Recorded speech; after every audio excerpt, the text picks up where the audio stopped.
the one that you like doing? Is it position, what do you call that? Do you call it position 4? 2. 2? Okay. 2. On that one though, like the HSS, you'll get more of it out of 4, but 2 is what I like for like the. Yeah, that like super kind of janky but like nice. Shawn calls them the caught positions, and I think tonally and position-wise that makes sense. But So spanky, eh? Like. Spanky. What's up, milk bags? Thanks, Andy. That's a good one.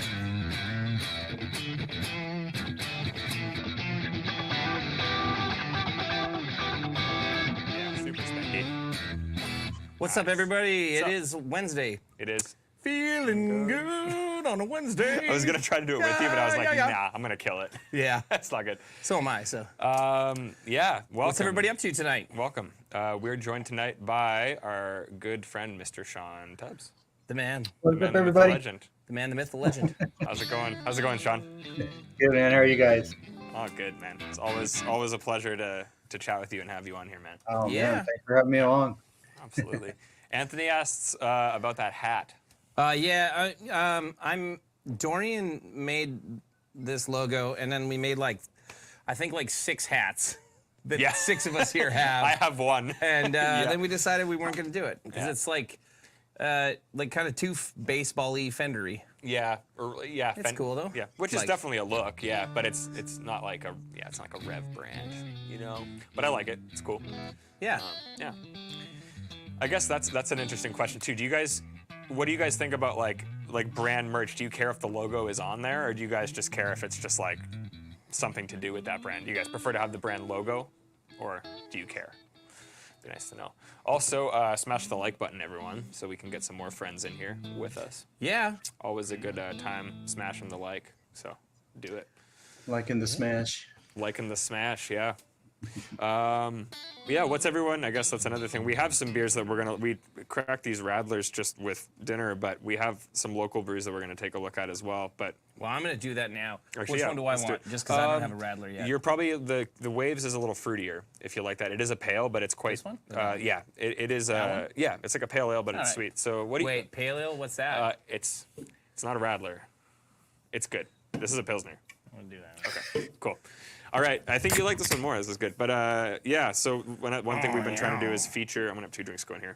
Feature. Even 2 fister there, bud? Yeah, let's go. Double Let's go, boys. fisting. Feeling good Yeah. on a Wednesday. Feeling good on a Wednesday. Yeah. We're trying to feature not necessarily Winnipeg local, but just like kind of smaller microbreweries and stuff like that. We actually did pick a local one this week, which is Kilter Brewing. It's not bad. It's pretty good. They're in St. Boniface.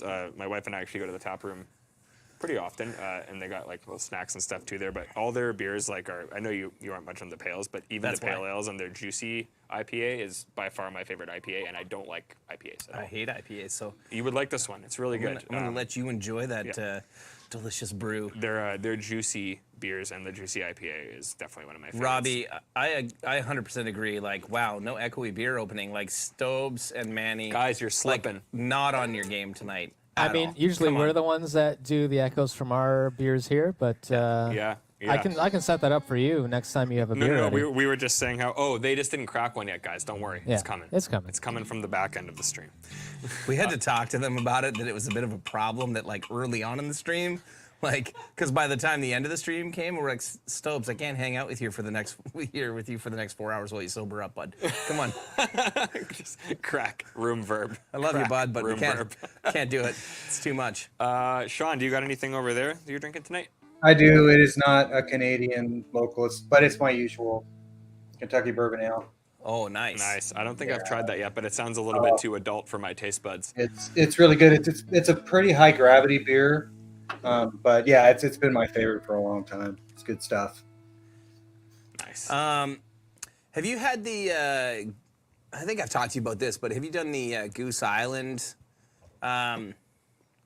Bourbon County Stout before? Yeah. Yeah. It's really good. There's a few like barrel stouts that are good. They're just, well, that's what I like about this one. It's actually an ale, and normally I gravitate towards like Dunkels and stouts and porters and especially bourbon stouts. But there's just something about this bourbon ale is so good, especially on tap. Nice. If I can find it on tap, it's going to be a problem for me. I will say, in a glass on the tap, always if I have the option, it's different. Yeah. It's better. Yeah, It's definitely better. absolutely. Yeah. Always better. Anthony, what does that mean? Oh, he's saying that he said before that I sound like Scott Stapp. So he's doing like, Oh, okay. I'm reading it phonetically now. Yeah. And it makes sense. I like the one and only Brian Lewis saying, I don't pay to advertise for companies, but I'd buy a shirt with a sick dragon or something. It's going to get weird. Let's do it. It's going to get weird, but 2 dragons. Yeah. What a great scene. Yeah. Will Ferrell is hit or miss for me, but What? that and Step Brothers are untouchably good. So, I mean, sorry to derail this from the FAQs about Sean's pedal, but what is miss? I don't know. Like some of the newer ones that are like, the classics you can't beat. Like Step Brothers is great. I think Elf's hilarious, like as a Christmas movie. Like, but there's certain ones that are like, I'm trying to think of one of the newer ones that I watched. Like Anchorman or something you did dig? Or? Oh no, Anchorman's amazing. It's like that era is golden. Talladega Nights? Okay, Talladega. that era's golden. You got me. Yeah. Okay, that era is good. Maybe And some newer what was stuff the I'm other one? thinking of. Candidate or something like that? Yeah. Yeah. But If you ain't first, you're last. Last. That But, doesn't make any sense. You could be second or third or like anything. Like, doesn't mean I've lived my whole life under that mantra. What do you mean? I was high. Okay, the that era best. is good. You definitely Yes. got me there. The newer stuff, maybe. Anything with John C. Reilly, though, is an immediate yes. Yes. Because he's the best. I will give you. I started watching the Sherlock Holmes with them, and I'm pretty sure I shut it off because I was like, or I fell asleep. Oh man, did I like- watch that? Is he Watson in it? He's No. Holmes and I think John C. Reilly is Oh, Watson. I watched the one with Benedict Cumberbatch and Martin Short. Or no, not Martin Short. Martin Freeman. He's in The Hobbit. Bunch of other stuff. He's great. He's a really good actor. Isn't that the show? Like Sherlock? Yeah, that's the show. Oh, that's the It's show. awesome. I mean, Benedict Cumberbatch is great. Yeah. I'm glad that we're talking about this, and Sean's like, really? Like, No, Is this what- I love that stuff. yeah. Oh, is this what we're doing? Robbie, Adam Sandler's a good example. Oh, of that. yes. Yeah. Oh, no. Okay, yeah. Miss on Will Ferrell is Zoolander 2 for me because Zoolander 2 has like one funny moment in it at all when he's on like, is he a centaur? Is that what he is? When he has like the single tear? Like that's the only good thing in that movie. But Will Ferrell in Zoolander is just the best. Yeah. Don't you know I get farty and bloated with a foamy latte? My mistake, Choco Bean. Your mistake indeed. You know every stupid quote 'Kay. ever. Like legitimately, Stobie's giggling because Stobie knows that we've gone back and forth with anything to do with Zoolander for the better part of 2 decades now. Yeah, absolutely. That's awesome. Your mistake. Kyle, Zoolander slaps. Yes. Old school, yeah. Nice. Oh man. We okay. missed some actual decent comments when we were talking about Yeah. stupid movie stuff. Sorry. Part of this has yeah. to be done. What do we got here? Hey, Sean, have you ever played a Commons guitar? Commons? I don't know what that is. COMINS. No, I haven't. Yeah. Not that I know of. I'm going to say it again because now that we got a few more people in here, everybody do us a favor and smash that like button for us. One day I'm going to find a better way to say that than smash it. You know, Gently if you could caress. yeah, that's just creepy. That was Bo's phrasing. Yeah, I know. not mine. I feel like Bo has enough of a deep V that he can get away saying anything remotely with sexual innuendo, and it And then lands. the chest hair. Yeah, exactly. keeps up. Yeah, I love that you just knocked your mic off. as Sorry, soon as you Manny. did that. Sorry, Manny. Nice. It's over now. Yeah. You had it in such a good spot too. Sorry. So anyway, Sean, I cut you off there about Commons guitar. I'm just now looking them up. So they're basically jazz boxes. They look beautiful, but yeah, I've never played one. Cool. Yeah, they're Something else really to check beautiful. out. Nice. Yeah, Very cool. arch tops. Oh, I like that, Anthony. That's a good one. Rev or tilt that like button. Oh, there you go. There you go. Rev up the like button. Rev up that like button for Thanks, us. Antonio. So yeah, we've got Sean here tonight. Just so you guys know, if you're new to this live stream, we do this Pretty much every Wednesday we hang out, and every now and then Shawn joins us. Otherwise, sometimes we have other guests. Sometimes it's just you and I. Sometimes it's you and Bo. Sometimes it's Bo and I. Sometimes it's Brad. One day it'll be neither of us. Yeah. And I feel like anytime it's been in the studio here, one of us has been here. one day we'll be in the other side. One trying day to light the place on we'll fire. get Luke on here just by himself. Just not give him any premise. Yeah. Just let him do what he you wants. can play like Alice in Chains riffs while we'll talk. Yeah. Yeah, I was gonna say, just cut him loose on Alice in Chains, man. Yeah, we'll just literally call it Gear and Beer Alice in Chains record playthrough. Just Yeah. Luke playing the whole album live. So if you guys like hanging out with us, or even if you don't, do us a favor, subscribe to our YouTube channel, follow us, join. If you have any questions, we got a bunch of our questions today from our Facebook community called the Rev Amplification Community. Yeah. Stop in there. We chat every now and then. Big shout out to Andy Bungart. I'm sorry if I'm messing up your last name. Andy hit me up about like DoD pedals. I saw that. And then He messaged me on Instagram on the Rev page, and I was like, tag Derek immediately. And It's like, Derek wants these. He went and picked out. I'm sure there's like either like not four. There's like 7 or 8 DoD pedals that'll be on the way here for me to mess with or Can't us wait to to do mess a with. stream on just those. Yeah, I'm sure they're gonna be all shit. But you know what?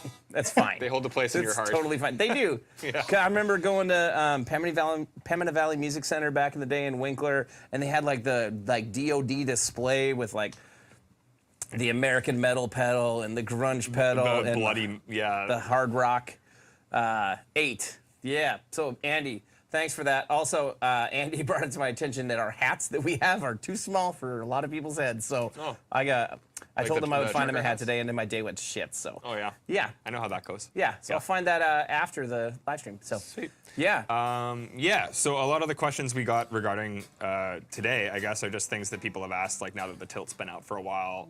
And as Derek mentioned, some of these have been things people have posted about in the community. I also handle a lot of the service emails on the page, and some of these are ones that came in through there, and also just ones that we've thought of as we've played more with it, just to kind of get, a little bit of the thought process behind Shawn's concepts going into this and Dan's design process and all that stuff. So yeah, there's a whole bunch of questions here, and they're not necessarily in order that makes sense, but I'm just going to read some of them off. So I think the best one to ask right away there is, Shawn, can you explain to everybody why you chose to have the boost in front of the drive? Because that seems to be that's a common pretty one. common question. Yeah, and people are asking about, like, can they run pedals in front of it where the boost is part of, like, can you run stuff in front of the boost as well? Like, there's different ways to use it for sure. Yeah, I mean, it is. The idea for me having a boost in front of it is that's just kind of my world, because generally I've always added something to something else for the most part. Sometimes I had dedicated overdrive pedals that would be set for a solo tone, but a lot of times I like to kind of stack things in or add a boost, and putting a boost before it not only allows me to create more saturation and maybe gain, but it also with the EQ that's on it, I just would rather have an EQ into an overdrive. Generally, running a boost after an overdrive for me is really because I don't want to create more gain. I just want more level. I want to basically raise my level without gain. Right, and exactly, more of like a clean boost as opposed to running a boost in front to actually get more out of whatever you're hitting with it. Yeah, exactly. Yeah. Exactly. I'm just less apt personally to run a boost after. As far as running other pedals in front of it, the pedal board that I'm having built actually has a pedal in front of the Tilt, which is something I wouldn't have done. My inclination would be to have my Tilt very first in the chain and then everything after that. But in this case, the Tilt really sounds great if it sees something with a little bit of a clipped signal in front of it. Even with the boost on, it sounds really cool. So, I mean, there just aren't any rules. This pedal doesn't really argue that much, It doesn't. And I definitely have found that too. Like, people will ask me questions on the service thing about, like, how should I run this in my chain? And, like, depending on people's scenarios, it often changes. Like, yeah. There's definitely different ways you need to run that. And it was funny too, so I'm curious, I forget if I asked you this before, but do you use any sort of compression on your pedal rig at all? No, I mean, I keep a compressor on my board, but I only use it when I actually want it to sound like I've turned on a compressor. Right. Otherwise, yeah. I mean, you can use them for a boost though. Yeah, no, I was again experimenting today, and I did have generally the way I've run things in my brain, which has generally structured things to like high gain tones. I generally run the compression pretty early, and I was finding that I actually it was kind of overdriving the tilt in a certain way that I liked that I wasn't expecting it to, you know. So just wondering I guess that was a question from me directly. Like, where would you recommend running a compressor with it in terms? Yeah, of, because I mean, again, it's depend on what you want to achieve, right? Yeah, because running the compression in front of it, you would just run a way lower ratio, and gain structure would be taller from the compressor, and then you're going to overdrive the front end of the tilt. Now you can make it so it doesn't at all, but that would be a cool way to do it. Obviously, running it, a compressor after any overdrive, you have to really dial that in because now it's seeing just a flood of boost and saturation that has to be dialed in. But yeah, I know a lot of guys that actually they'll use like LA2A style compressors like the Origin one, the little that's a popular one right now. Yeah, the Cali. Yeah. Yeah, you can turn the ratio down on that thing and literally use it as a boost. So it just barely compresses, but the rest of it is boost, and it's really harmonically complex, and it's a cool way to use a compressor for sure. Awesome. Yeah. Interesting. I feel like I generally just use it, for mostly clean stuff or for like a lot of the kind of spankier like caught tones, But I'm finding more and more from using it that the tilt kind of covers that for me, and I only really need the compressor to evens out mostly certain clean tones, to be honest. Yeah, transients and things like that for sure. Especially in those like caught positions. You know why I call it like caught position, right? I mean, I have a couple things in my brain that made sense when you told me that, but I'm not sure your actual answer. Yeah, because I know when I was a kid, I had a '63 Strat with a 3-way on it, and I realized that if I wanted the 2 and 4 positions, I could actually get it caught between the two. So I always just called it like the caught tone, and yeah, it's funny, but yeah, that's honestly why I call it the caught tones. It's I actually said that to guys, and they're like, "What? What are you talking about?" Yeah, no, it's cool though because it makes sense to me because it's kind of in between two things. Yeah, like it does have that kind of spankiness and brightness, but also is like kind of like thick, like in a certain sense the attack you get is really prominent. So yeah, I just assumed it was Sonic. What's that? I just assumed it was like a Sonic reference, like not Sonic the Hedgehog, but like sound, Yeah, well, it's funny. Like, if you want to check out killer like caught position tones, matter of fact, Travis and I were talking about that on the way to Sweetwater. Is the early Michael Landau stuff with Burning Water? Almost everything he does is caught position tones, like super high gain, like caught position. It's insane. Like these guys may not be hip to that, but I was just so excited there because as soon as I did that, man, he's off camera being like, oh yeah.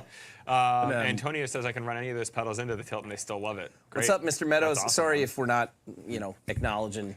Yeah, I'm trying to keep an eye as we go, but we'll be chatting a lot today. Yeah. And Anthony, that certainly has changed for me since the tilt has become a thing. Like a lot of what I was using the compressor for, the boost side does for me in a high gain setting without giving it a little bit of the like muddiness, I guess, that you get with the compressor. And I think like Ollie from Monuments, I remember when he got stuck in Canada for a week and stayed at my house. Did I ever tell you that story? Yep. I remember that. He was always telling me about how he would run an EQ at the beginning of his chain, basically to achieve what the tilt does. Like for the high gain tones, he would kind of do a low cut on it, and like when we actually sat down and he showed me, it was like, oh, okay, like that's a thing for sure. Well, I run it with the boost on always in the front, and that's the first thing in my signal path now. Like I mean, that's actually on. Yeah, because like my tone that I have, like,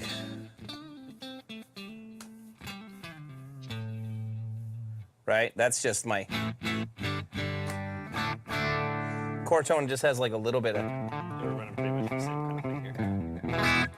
just a little bit of dirt on the humbucker, but like the difference between that, like, and this, like, hello, like, now it came to life. Yeah. And even then I was finding too, like if you roll off, like if you have it like that, obviously sometimes it gets really like almost gainy, but you can still like roll off and still get what you want out of the top end from it, but not have it break up too much, like, which is like what real guitar players like Shawn do, is use their volume knob to achieve those things. But I was experimenting with having like the D20 pulled with that on, and like when you hit it, it is like, you know, there's definitely a bit of grit there, but when you pull it off, you can still get. Yeah. And then as soon as you turn it off, it's still noticeable even in that setting, right? Yeah. So yeah. Yeah, even if I don't have it boosting volume that much. Yeah. Yeah, it just like. Yeah. Cleans everything up on kind of your in, which is perfect. Yep. Murray, what's up? Yeah. Murray Campbell's our good friend who came down to the shop today. Great to see you, man. Yeah, thanks for tuning in as well. Yeah, thanks for stopping by, Murray. Sorry I had to bail. I had a little issue I had to go deal with, you know. The joys of Owning multiple businesses. yeah. Yeah. Joys of having to work instead of getting to hang out sometimes. Yeah. You know. That's my EQ What's up, after Keith? the game, just for different things. Keith, Another 10 band. sorry. I want to address there, like Keith said, can you scroll up there? A standard trick or a standard trick of Elvis Basquiat too. That's interesting, like the running a boost in front and then rolling off. Is that what you're talking about, Keith? Like, Elvis is the producer who does like all the Ultra Bridge stuff and like Tremonti stuff, and did Cool. You see they announced a US tour? with Mammoth and like Yeah. Red. Sounds like a Derek tour. I'm gonna go to one of the days. Yes. You're like, yes, Yeah. I did.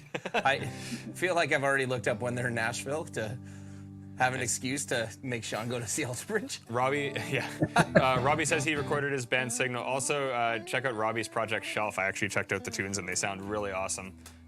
Nice. But Robbie says he used the Tilt with pretty much the settings I have here on the boost, and I've been really enjoying this too. And I do use the boost side of it, but I really like using it kind of at unity volume for that low scoop, which is for that type of stuff. Robbie, that's absolutely the way to do it for sure. Yeah.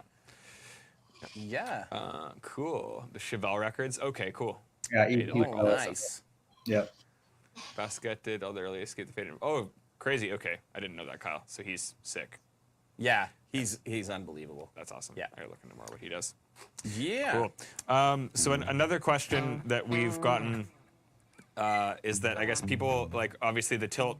Well, firstly, I guess sonically, was it more inspired by amps or like what like it feels very ampy, but it's not necessarily an amp in a box. So I guess that was kind of the question is like, was it intended to be an amp in a box type thing like the G series pedals, or is it more of an OD, and kind of what inspired the actual sound that you were looking for when you went for it?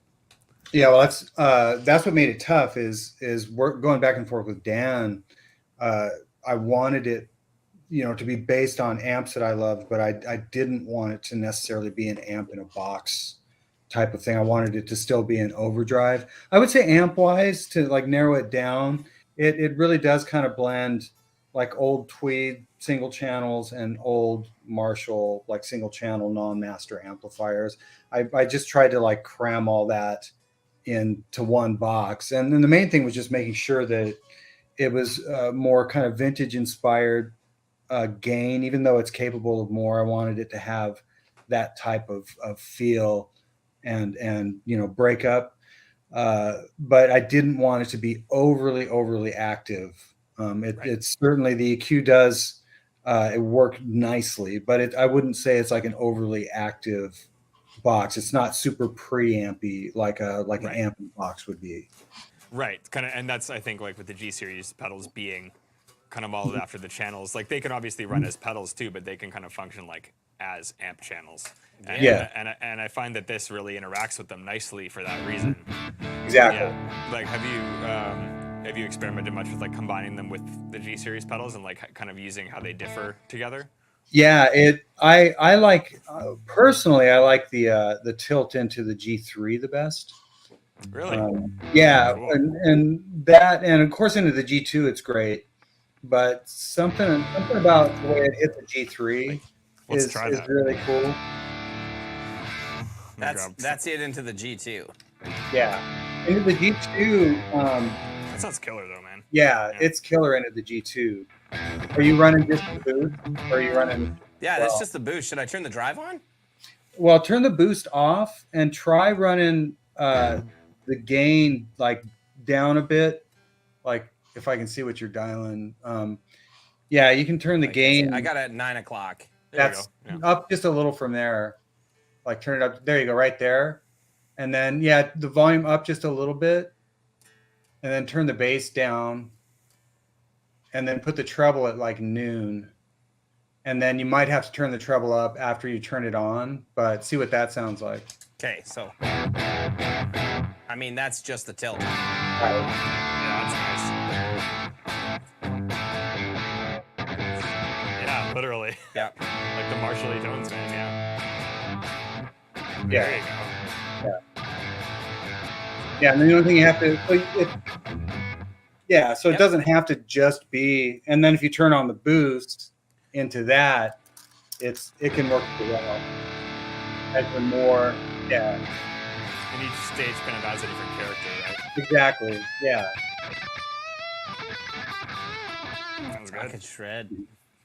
Yeah, Yeah, Bob. Oh yeah. Freaking sick. Just ripping silly riffs, bud. I can't tune guitars today. Apparently, it's a good thing I'm not on tour right now, checking for people where my job is to tune guitars. Yeah, like that's a good example of like how each stage. Sorry. There you go. Oh yeah, there it was. That There is you so go. gratifying.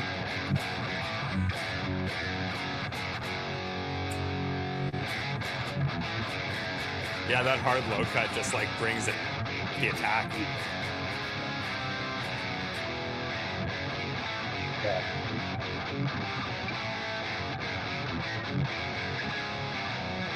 Like that just sounds so thick compared to just like having like one hot Yeah, channel where you turn as the gain opposed up, to, right? like- Yeah. Yeah, or even just the G3 on its own like sounds awesome, but like that has so much different character in it. That's really good. That's just the drive side into the G2. It was funny, Aaron sent me some videos of him messing around with this the other day, and he was just using the drive side too with it cranked, and it sounded like massive. He was playing it through a Morgan, Nice. and it was, yeah, it sounded really, really Well, good. that is one of the like secrets of the drive side of that pedal is if you want it to sound smoother, don't run the volume quite as hot. But if you want it to be a little bit more barky and just thick, run the volume hotter. It breaks up differently, Yeah. just internally. You know, just the way Dan did the circuit.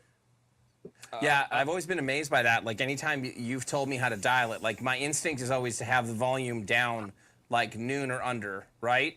Yeah. And have the gain up more because that's the way I run everything. Is I don't use volume to add saturation ever, right? Yeah. But this reacts so differently. Yeah. Yeah. Like Yeah. one thing. Gita A was asking, can you still get signed tilts? That's what I was gonna go for, actually. If you order them from Shawn's store, which is ShawnTubbsMusic.com, Shopify.ShawnTubbsMusic.com. I think it's Shopify, right? Shopify. Yeah. Yeah. Yeah. That was. If you look up Shawn Tubbs tilt and Shopify, you will find it. You'll find Yeah, it. you'll find But it. yeah, you're right. Shopify. I'm pretty sure the guys who are running the computer here could probably find the link instead of making like faces where it looks like they're licking Shawn's face or something through the screen because Stobes just kept having his tongue out. I don't know what he was doing, but you know, like, yeah. Anthony had asked if I like using the drive side into something else as opposed to just the boost, and I can say that yes. Actually, I was talking about how I had a rehearsal earlier today for a corporate gig, and it was the first time I'd really got to spend a lot of time with the tilt in that setting, and yeah, like I was finding that like I could use just the tilt with the G2 for a lot of different sounds for that reason. With that gig, it's like a lot less high gain stuff, so I'm running just a compressor, the tilt, a G2, and then the Timmy copy. And like between the tilt and between the tilt and the G2, there's a lot of tones that I've been actually getting along with. So this is the G2. Why is nothing want to stay in tune today? Jeez. Turn that mod off. I actually ruined that Polytune Mini on purpose so that it just wouldn't work for you. Kiboshed it. No, the G definitely went out. It's always that. Sorry, guys. One sec here. So yeah. That's just the G2, and yeah, I was running it with the blue aggression. Actually, it was red, but with the gain back a little bit. And with the G2, I do like to treble boost it a bit, but. So this is with the boost side in.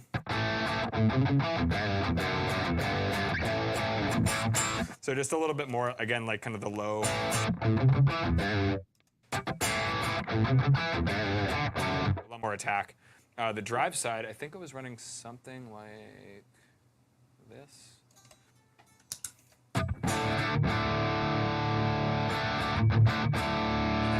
For like a lead tone, if you do that into the G2.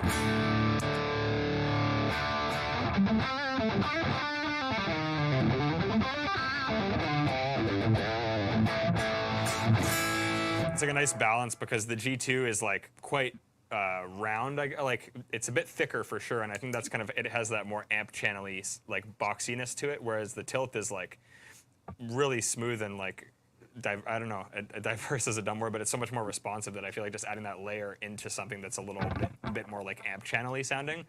Like this is the rhythm tone I was using. This is the lead tone.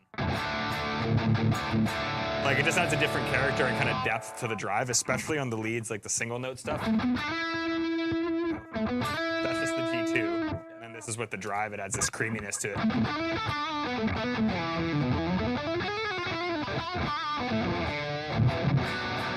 So yeah, actually for that specific tone, like just like a really creamy lead tone. I was really enjoying stacking the drive with a couple other pedals and without the boost. Yeah. I'm surprised. I've steered clear of the red aggression level for so long on the G2 because I've always loved that blue. Like, yeah. But I see what you're talking about because I bet you when you hit that red, well, it saturates differently, right? Like you can turn the gain down. Like I'm kind of a fan of that on the Generator 120 too. Is like using the channel on the red aggression, but just having the gain back, and it's like it's not really that distorted, but you get a certain saturation from it that way. That's a little bit different. Yeah. I get it. Hey, what is the G2? That's this green pedal right here. So this is the third pedal that we released, and this is the second preamp channel from the Generator 120. It is my favorite crunch pedal, which I know I'm horribly biased, so take that however you want it. But like, it can just do so much, right? Yeah. Like just on its own, like it'll. Like it can clean up nicely. And then. So I guess while we're messing around with this, one of the questions was how similar is it to a G2? It's pretty different. It's very different, yeah. I mean, and I think that kind of comes down to like the amp channel-ness that we were talking about. I guess Shawn, you could obviously explain it a bit better, but I feel like the G2 definitely is very like on its own it works great, but it's very platformy. Whereas I feel like the Tilt is what you'd kind of want to use into that to shape that more to your liking, you know? Yeah. Yeah. Yeah. The Tilt is just a completely different voice. It saturates it differently. It's really hard to compare them. I think the G2 has a little bit more of like a bark to it, and it's certainly a bit more active. Yeah. Yeah, definitely. But yeah, they're so different, you know. Mm-hmm. The Poo Ninja from Clean to Mean, the G2 makes the scene. Yeah. Nice. I mean, I have to say, like, prior to, you and Dan voicing the Tilt, like, the G2 was my go-to, like. But now that, like although the amount of gain is similar, like, I think that's kind of why people might be getting that comparison, is because, like, they both are, like, lower to mid-gain to, like, rocky gain structures, I guess, but the voice is a lot different. Was there anything, like, I know the Tilt's not based off anything, but it seems to almost have like a rounder, kind of smoother mid-range to it, I guess?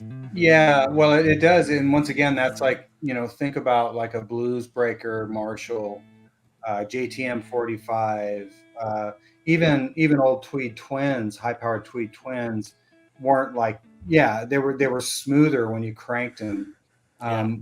And like a Marshall Plexi definitely had more growl to it, and like punch in the upper mids. But yeah, if you think about those types of amps, that's really what the Tilt is voiced after. Because Dan and I didn't like pick out a pedal and go, let's copy this pedal. Right. But there were obviously things that you heard that you liked the character of, or it's like, oh, Yes. this is pleasant for this reason, you know? Right. Yeah. Yeah. I'm gonna give you guys my 2 cents on it because it's different than what you guys have been saying so far, right? Like what I really noticed. So like because of the way I would play this pedal, right? Like I would use it. Like I want that just like We're talking G2 right now or Tilt? yeah G2 Yeah. that like slightly broken up and using my volume Oh, there's the passing Right? tone. and then I want to be able to turn it up like. What I'll say is, the G2 in those when you're rolling down, I find that it's not as smooth, right? Like, as the Tilt is, right? Like to me, I can still kind of feel that I've got something sitting up over top of. It's rolled back. You can feel that it's rolled back. Yeah, it's kind of choked a little bit, so it'll do it, right? And it sounds. But I've got to be careful. Like if I hit that too light. I almost feel like it starts to artifact out and Yeah, definitely. And that you're Drop right. kinda You're like right. a- The Tilt does not do that. right? Yeah. But if Yeah. I move to this, just night and day. It's funny, even at that volume, all the character is still there. Yeah, that's so cool. Yeah. And it's sparkly, right? You know what I mean? It is so unbelievably smooth, and I can still do the.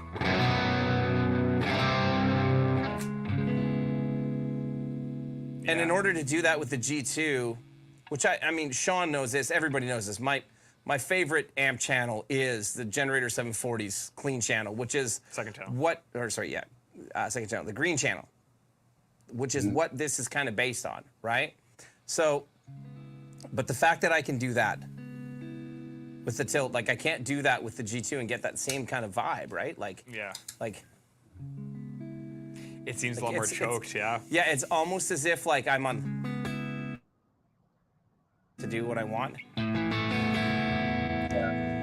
Yeah, it's much more dynamic. Where this, at a lower volume, yeah, it's way more dynamic. The Tilt is, yeah. It's got the breakup that I want, right?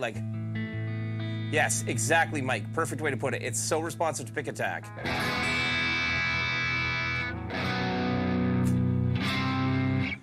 Terry, careful. It is aesthetically classy, but I did design the G2, and I didn't do the Tilt. So come on, bud. Oh, come on. Come on. It's a bit of a If difference. you guys are saying that Dorian's better at design than me, oh, geez, I don't know what I'm going to do. No comment. I'm staying out of that. That guy's better than me at pretty much anything media related, so it's all good. Nice, bud. But yeah, dude, that was actually cool to watch that because I haven't really tried the G. I don't use the G2 for as much as that. Right. But already I've used the Tilt for that. And I guess that was kind of the same thing that I was saying. You can have the boost on and have the G. there it is. Oh, that was a tasty one, boys. That was good. Sounded like a really terrible gunshot. You so that's with the push pull out here. Yeah. With the boost, even with the drive on, but when I roll it back, it still gets really clean, but I don't lose the feel. I left the boost off. That was just the drive. To Let's try just that. compare the G2 versus Actually, the let's Tilt I'm drive. gonna go on a similar setting here actually and compare these. I'm gonna go back to the Strat quickly too, just to try that. Oh, yeah. If you guys don't mind, I'll switch around here for a second. We all mind. 4 people just stopped viewing when you changed guitars. Wow. Now 5. Sorry, guys. Jeez. Hey, smash the like. Oh, yeah. Okay, so let's go to a similar volume setting here.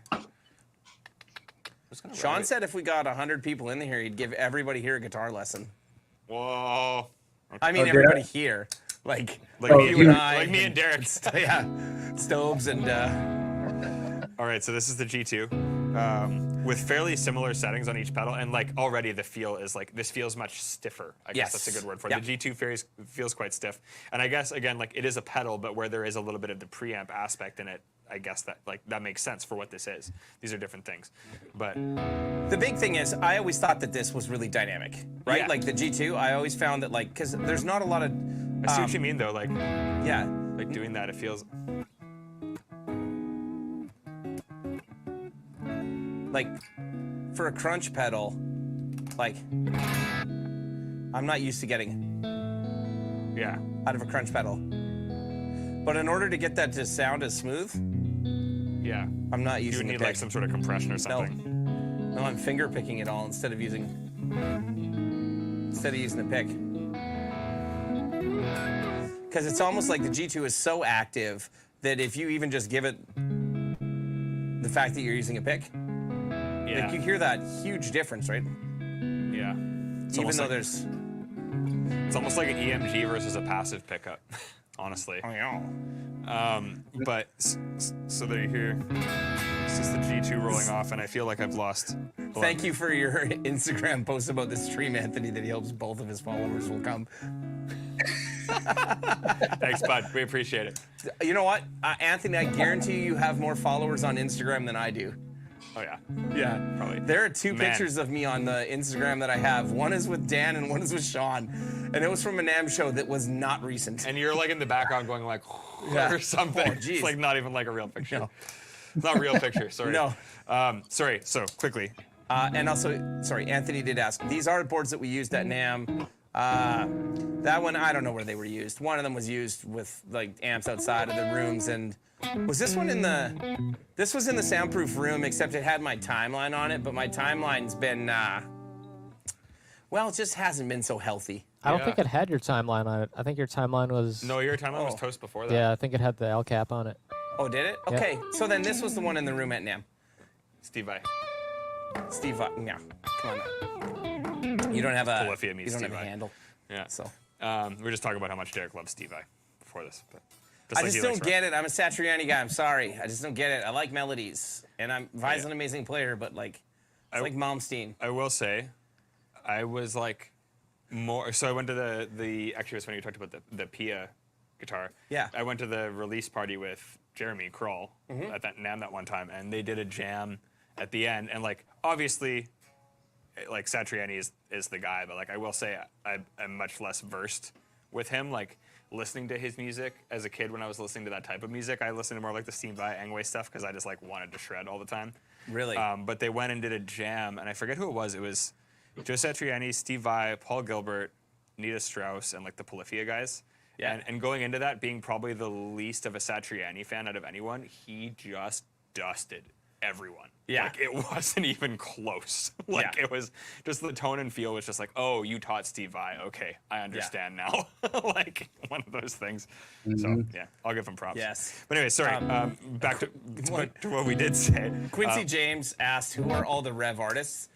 You can go to revamplification.com/artists, I think, or something. I don't know. Yep. Somewhere around there. And it'll tell you who the artists are. There's more now than there used to be. We're moving on up. People Yeah. are using our stuff. Yeah, It's but great. It's nice to see. Always Yeah. nice to see out in the wild. it's not Sammy and Shawn and Smokey Joel from the Boom Chukka Boys Joel anymore. Rafton. Like, we got like at least 3 other guys. Bortat's on there, Yeah. you know? Jeremy Bortot, you here, buddy? He's probably not. No, he's not. Come on. He's doing his own thing. Robbie Timms, hey, make me an artist. Oh, Robbie. Let's do it. Yeah, you got to figure that out, bud. Let's do it. Let's make Got to it message the AR guy. Message Hoogie. I was gonna say Hoogie on the message Hoogie, road. Yeah. Did you guys see? Sorry, I know you're about to say something, but did you guys see the Instagram video with Taylor Momsen and my nephew, who people for some reason think is my son, because they said he's the son of the owner, because my brother's one of the owners of the company, Yeah. and Yeah. yeah, That's funny. Like that's funny. Like it's just the camera pans over to Luke, and he's just like, he's just like, just like. and then here's the 7-foot tall guy. Yeah. Pretty Anyway, sweet. Pretty sweet so, though. Yeah. Like that's cool that Taylor is like on board with doing that. Yeah. Anybody see any cool shows lately? I know we were sidetracking, but I saw fine. Rise Against on Saturday. It was awesome. Yeah. That's sick. I remember when you played in Rise Against. Yeah, it was awesome. What was that? That's what I said when I met Zach Blair. I was like, remember when you played with Rise Against? Oh, Yeah, that was awesome. No. Anyway, sorry. Sorry, my takeaway from that basically is the Tilt is definitely much more dynamic, and I guess that was the intent with it. Like the G2, I feel like you kind of like, okay, this is this channel, this is that sound, great. Whereas with this, there's a lot more that's going to depend on how you want to approach it and how each player actually plays it. Like it's a lot more responsive to that. And that was one thing that was cool when you were here, Shawn, that everybody sat down and like right away from how someone was playing, you knew what to do with it. Yeah. So yeah, it's really, really neat. Yeah, it was fun to do that because, especially when it's just me, Dan and I dialing the thing in, to have a bunch of other cats come and play it, and then, dial them in. It was just great for me. It was like, oh, it does that too. Like, because I don't play like that guy, and I was able to dial him in, and he was smiling, and the tone was killing. So, it's definitely one of those pedals because, I always try to. There's certain pedals like that are a sound. Like when I think of a great, like it's a sound, like a rat pedal.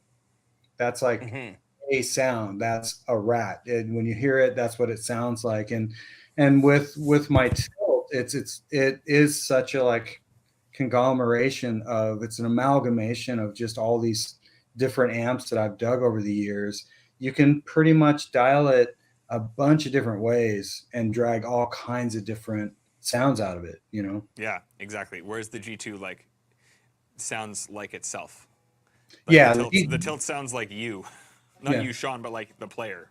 Right, right. Yeah. And the G2 is a fabulous pedal. It's really dynamic, but at the same time, yeah, it's just a different. And if Dan was here, he could explain, just the different impedance with the way it breaks up, the different type of clipping, where the clipping is placed when it breaks up is just kind of a completely different ball game from the tilt. They're just completely different animals. Both great pedals, but yeah, so different. Different intentions for sure. Yeah, I find the touch sensitivity on the tilt is what blew me away, because I haven't played very many pedals that when I back off like that like if you back off too much on the G2 or, really any overdrive that I've played, there's this point where there's nothing, right? Like where it's just completely clean, and then you feel it kind of kick in at a certain amount of attack, right? Like whether it's finger picked or pick attack. And on the tilt, I don't find that, right? Like I find that like it doesn't matter what my attack is, like it's there, like. And it almost like swells, like. Yeah. Or even just in your attack. With just like a little bit of attack.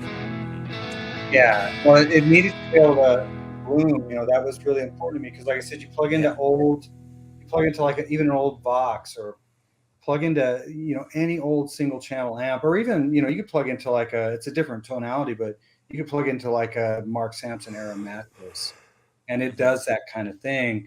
And yeah, that it's not easy to capture. And for me, it wasn't. I obviously wanted to be able to roll the volume off because I do that a lot, but I also go back and forth between fingers and a pick, and I do that for a reason, and for me, it's like I really need what I'm using to respond to that, to reflect that, that Me was too. I go between fingers and the pick because I drop my pick. And the cheesy. And the cheesy, yeah. Get a Dumble. Are you wondering how the tilt sounds through Dumble? Is that what you're saying?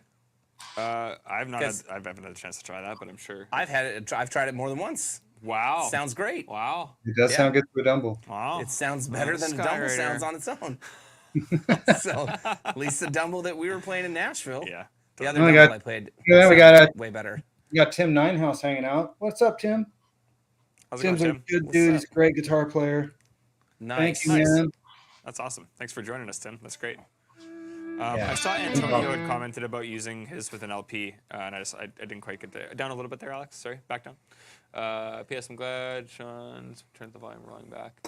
I couldn't get a great sound on this LP with the volume lower and the gain up. Yeah. Oh, he's waving for beers. I get the growl. You get the push tube. Yeah, exactly. Yeah, and I guess that was a lot of the theory with the tilt boost too, was to eliminate that. Yeah, on the boost side, but even on the drive side, I do caution people with the bass control. The way Dan and I voiced it, it's more of like a low mid. Nice. It's more like a, that was dry. Yeah. No verb. It just it kind of sounded like a fart and a click, but yeah. He didn't give me time to get back to the console here. It's both. Sean, why isn't it triggered? No. That's the good stuff. This beer that I tried here, this Pilsner, I got to tell you, it was not bad. It's good. Like, I'm not a big beer guy, even though this is called Gear and Beer. I know it's ridiculous. Gear and Radlers doesn't sell Gear the and same. Radlers just doesn't work, right? Like, but Radlers.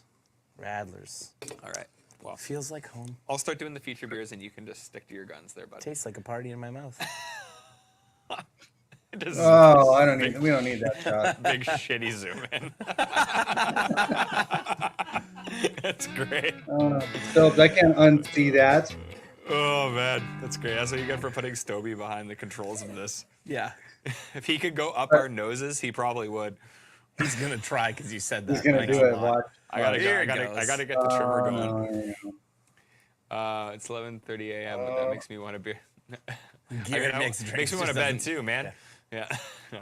Gear and mixed drinks just doesn't roll off the tongue quite the same way. No, it doesn't. I guess that was. But no, another theory. oh, sorry, go ahead. But what I was going to say to the guy that was with the Les Paul is definitely be careful with the bass control on this box because it's a super fat low mid bass. So as you get up, especially if you get above noon, it's going to create gain for one thing. But it's also going to, it'll envelop a lot of space, especially neck position on a Paul. So, don't be afraid to roll the bass down or even off when you're using a Les Paul. Yeah. Shall we see? Very cool. Yeah. Let's do. Is that the? All right. Is that the R9 or the 91? Oh, I don't have the R9. Sean's adopted that long ago, and I'm never getting it back. Sorry. So Sorry. Did you tune that? now, are we gonna see if it's gonna? Is it gonna be there? Yeah. Look, he's gonna show us so we can all cry. Everybody, get ready to cry. Yeah. There it is. That top is so Even gorgeous. through the screen, man, that thing is just sick. Like, it is so gorgeous. And, like, not only does it look amazing, it plays better than it looks, which is, damn it. I will say, man, that like I'm by nature not a big Les Paul fan, but there was a few streams where both of those were here that like I went to those. Like those and the 91s both are awesome. Well, Wow, this one, there you go. Not bad. Derek didn't tune it and it was good to go. 91. Nice. Everybody buy 91s or R9s. What- Sean's R9 is nicer than this 91. What were you gonna say there, Sean? that 91 is a really good one, though. That one's super alive. Like these pickups are actually a little darker in this guitar than that. I mean, they're completely different pickups, but that's a really good sound 91. Yeah. Yeah. Oh, dude, I hate Cherry Burst, Robbie. Like, legit, I did not want to buy this guitar. The only reason I bought it is because I could not find a 91, and Dorian kept swearing by them, and I played his, and this was the only one I could find, and I was like, screw it. I'm going to buy it. I don't care how it looks. And it's kind of, the color has a bit grown on me, but. Maybe just because of how good it sounds and feels like, because it legit is very, very nice. So you're saying with the bass knob, you can get away with rolling it way off with a guitar that kind of has that. Yeah, when they're bigger sounding like that. Oh wow, that's like that still sounds great. What's that? That sounds great, yeah. So actually, This is without the boost, so. Like, that is. Yeah. Like, what can you not play with that sound? Like, even I was on the gonna neck say, position, like, It should be fine with the neck now, too. yeah. I'm gonna bring the gain down a bit. Look.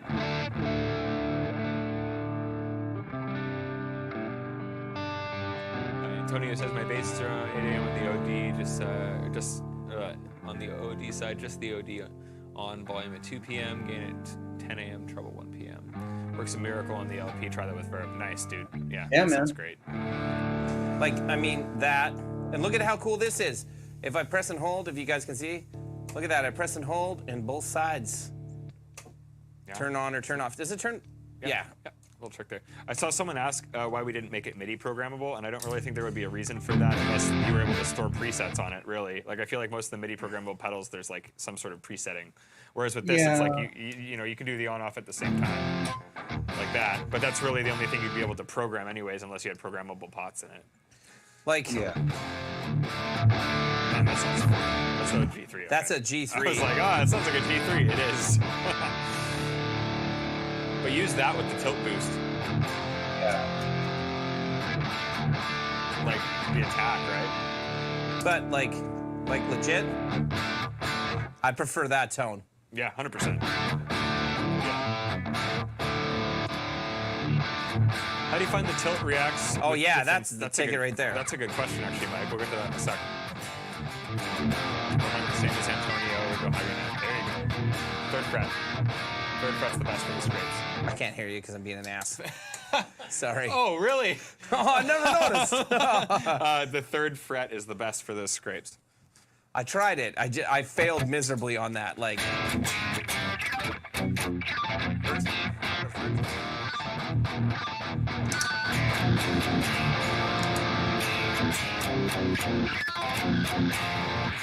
Let's turn everything on.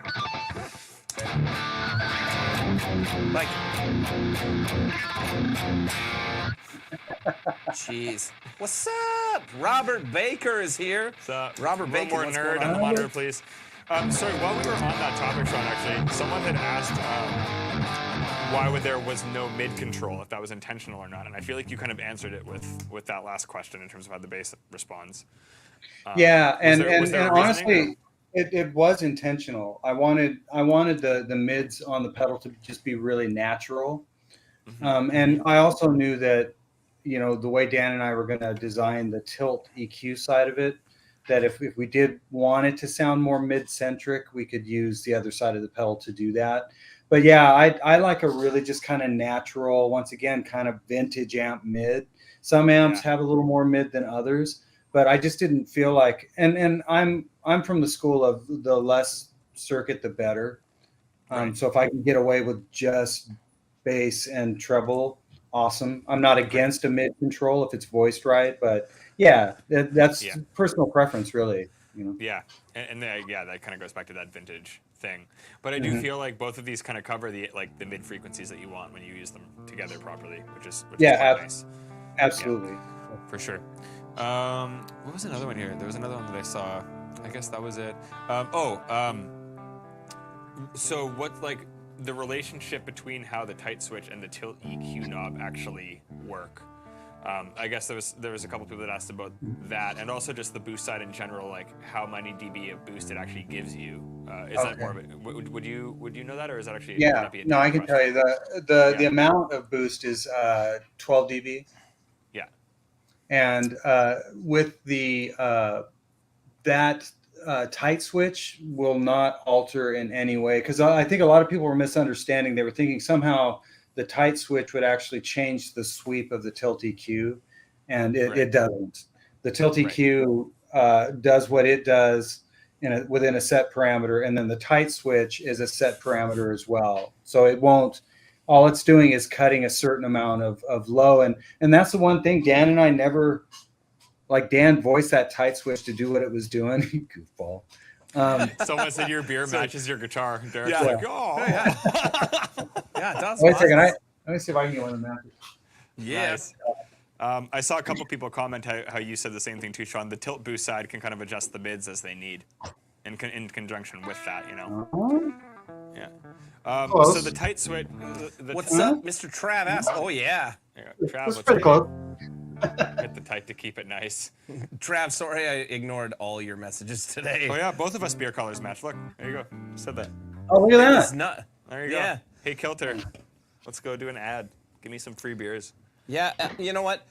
Stiegel should absolutely send me like at least 2 or 3 cases of Radlers by now, because every one of these things. Oh yeah, Shawn, that guitar's gorgeous. How many of these people do you think have actually bought Radlers?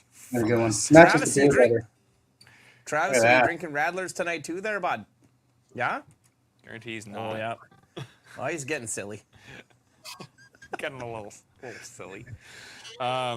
So the tight control obviously is kind of like the low, I guess it is tight, but it's like a low cut type thing. Oh, yes. Sorry. That was the one thing that Dan and I, we never got around to measuring the actual frequency. We're guessing it's above 120 hertz. It's probably like 138 or something like that. And then the amount of dB cut is that is a question for Dan. In the full cut, it's obviously I would think it's probably 3 dB, and then in the half it's probably like 1 dB. So it's literally just cutting that many dB of those frequencies. just that frequency, that set frequency, which I know, like I said, it's definitely above 120 hertz, but not much, you know. Yeah, totally. Cool, man. Michael, Shawn has the most badass guitars. We've got some cool stuff here, but like Shawn's James Tyler or that PRS that you have that you showed that doesn't have You guys any have markers. talked up that Tyler so much. Like, and I need to try it. Oh, but yeah, that top you can't using that one. see how dinged up this poor thing is, but it's a really beautiful. I'm so blessed to have the guitars I've got. But yeah, this one's definitely one of my babies. What year is this? Let me get it. Oh, it's 2012, I think. Yeah. Nice. But yeah, this is one, you know, and this one's different too because it's got Ivoroid binding, and that's unusual on especially a PRS, but it was something that they were willing to do for me. They weren't happy about it. And they did the same Ivoroid binding on the headstock and neck, no markers. They weren't terribly happy about that. But yeah, it just turned out fabulous. Really, really great guitar. I think that guitar having no markers, Shawn, has to be the single largest flex I have ever heard from you on anyone as a guitar player. It's like, I don't need to see where I am. Use your ears, damn it. Don't be an idiot. and I'm like, damn it, I need the markers on the top and on the fretboard. And Robert Baker. There might be a scammer Robert Baker messaging people. Make sure it's the authentic, real Robert Baker. Yeah. Would you be sending me a package? Well, that sounds like Robert might be sending. That sounds provocative. Sounds like that dude from Brantford. Yeah. Max Carlisle. The guy imitating Max Carlisle. Yeah. Yeah.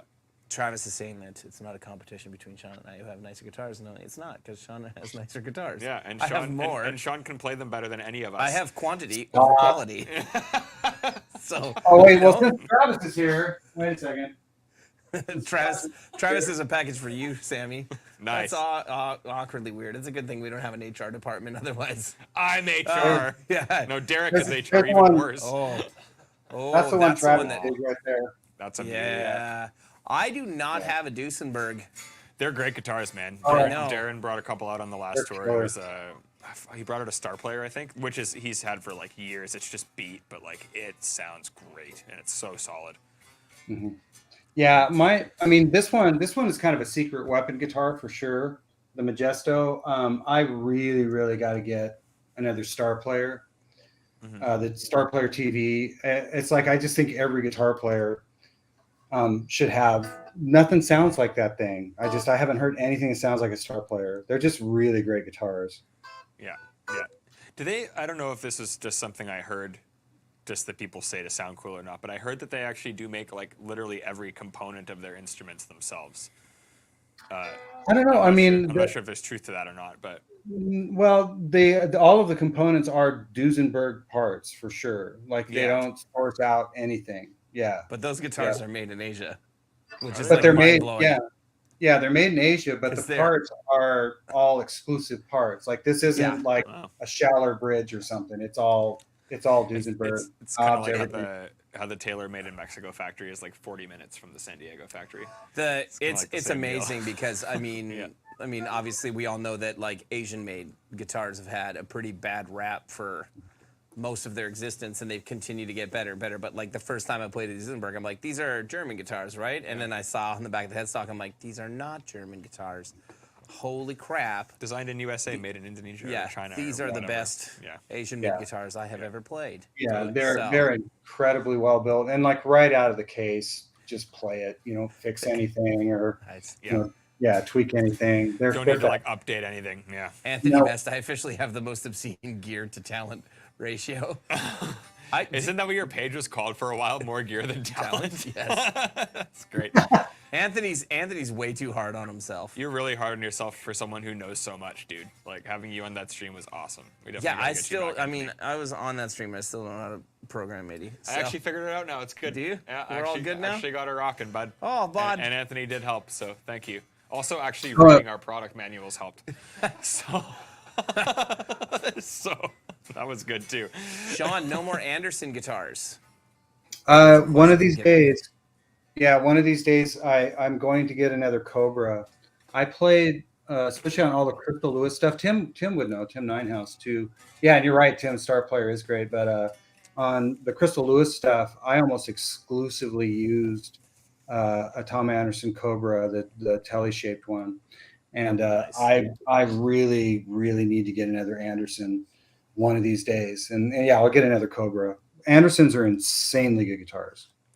Yeah, You know, dude, I you played get it. them- You met Murray Pulver when you were up here for the Tilt launch, but like all of us here know Murray, and like I've played Murray's telly, and it's The Anderson, yeah. They're really, Yeah. really, really nice guitars. Yeah. Kyle has Yeah. a bunch, right? Yeah, Kyle's Like, got he has- I don't know he's what he got has. offsets, right? Everybody has currently, Kyle's but collection buries us all now that I think about it. of Andersons, yeah. No, he definitely. I don't know what he has right now, but he definitely is a huge Anderson advocate. Yeah, I think I don't he's know got a. I think he's got a Tyler on the way too. I was gonna say he just showed me. I don't know if I should out him on it, but now that you said that, I don't worry about it. He's got a Tyler, and he showed me they had the paint came in for it, and they had like the stir stick swatches for it, and it's gonna be interesting. That's like awesome. it's 100% Kyle's vibe. Maybe like I can. yeah, Maybe I can try it one of these days. Try a Tyler. It'd be great. they're just- unbelievable. And Tyler doesn't They're- like if you have Andersons. Thanks, Robbie. Yeah. What was that? What else? Oh, and Andy, that PRS does have side dots. So it's not as big of a flex. I No, thought. No. it was funny though. Like, Sounds like I never look at them, but the I mean, they're there. Aristides, the Aristides that I have don't have front dots; they have side dots. But I've definitely run into that when I'm like teaching lessons. They're like, "There's no dots on it. Oh, yeah. I can't see what They're you're like, "I doing." can't see what It's I'm like, doing. oh, I guess I kind of need the visual in that regard. But what someone asked Shawn, like the Tilt can run at different wattages or voltages, I guess. No, it can't. Yeah, No? only 9 volt. Yeah. Oh, it is only 9. Okay, never mind. Yeah, Someone now asked- it someone asked does. Yeah, and I've been kind of worried about that. It charge pumps up for the boost side to 12 volts. Okay, The drive cool. side stays at 9 volts, but you don't want to plug anything but a 9 volt into it. If you hit it with a 12 volt, you'll pop something. That was the question. Thank you. Yeah. Because I had a couple Yeah. of people ask about that. So what does the charge pump do? I know that's like a technical thing, but where you say it charge pumps up to 12, it actually goes up to a higher voltage internally to push more? Is that what's Right. happening? Or? Yeah, because the components on the boost side, especially, just they want to see 12 to 18 volts, and it's on, and that's more Dan's choice. Dan chose to bump it up to 12 volts on that side, but that's what a charge pump does. Awesome. Yeah. Tim asks what pickups are in your Tyler. He says remembers your old Landau model. What did end up in these?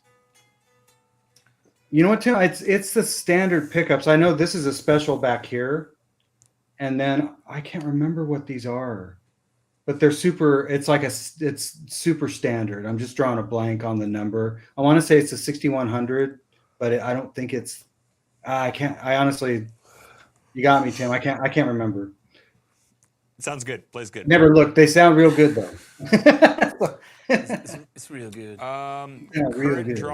Current draw on the Tilt, I can't imagine in terms of milliamps is anything more than like 50 or 100. I'm pretty sure all of our pedals. Dan was saying the G series pedals are like under 10. Yeah. Like there's definitely not a lot of current draw. So provided you're using any sort of 9 volt, you should be fine. I'll just go get Absolutely. a manual for a Tilt because it'll tell us. So Yeah. while you guys talk about your next point, Nice. I'm pretty sure. do Yeah, that. it's somewhere around that. Yeah. Yeah. Someone asked how you'd use it, like with the boost side. Obviously, it's great for kind of like opening up darker amps. Yeah. Have you tried using it with many brighter amplifiers, and do you find that you use it the same way? Or Yeah, is there you kind of- just it's so dialable. You could definitely hit it. Like a brighter amp would be like a top boost circuit, would be a super glassy like Vox AC30 top boost. And yeah, same deal. You just dial it differently, and that was something that Dan and I did work on. I wanted to make sure that if you turned that tilt EQ all the way to the right to where it's cutting some top, that it's enough that if you are on like a really, really bright amp, that it'll aim that top end as you boost. But yeah, it worked. It pretty much the way we've got it dialed, it really doesn't argue with any amp voice. Yeah. What in God's name are they Derek, doing? they just had that camera on there. Derek was behind the camera doing some super appropriate stuff. I don't know what you're talking about. So, according to the good old Manuel, Thanks, for the Manny. pedal, Manuel. I was saying my name's Samuel and I'm Sam, so if his name's Manuel, it's just man. Yeah. Hey, man. I'm just calling Nice. him man now. Is the current draw in the manual? I don't think I It is. It sure is. Current minimum is 35 milliamps. There you go. There you go. So very So low. very low. Yeah. So I guess the only thing is if you're using like a 100 milliamp adapter and you're chaining pedals, you might run into issues. But otherwise, any standard pedal will, or any adapter will be able to power it. These are like 9 volt regulated. You'll be fine. these are like 10. Yeah. Yeah, Dan was so- saying they might even be less than that, which Yeah. is great. Like 7 to 10. Sorry. Fishbulb asked me some questions and said, "What do Rev amps sound like?"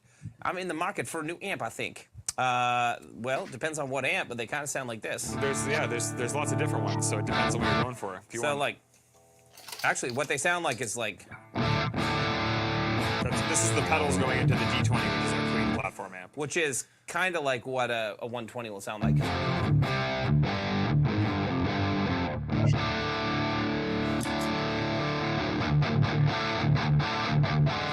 It's based on the third channel of the generator 120 amp. It's the G4, it's like a little more saggy, kind of high gain, more like recto-ish low end, where the D3 is a lot brighter, kind of tighter. I can't hear a word you're saying. They can. Maybe. Okay, good. That's how the gate works? Great.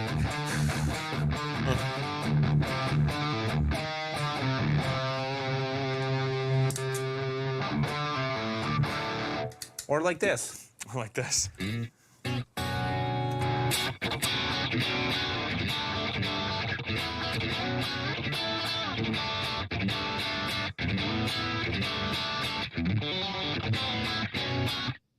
That's the person that came to mind. I don't know. I play those chords all the time.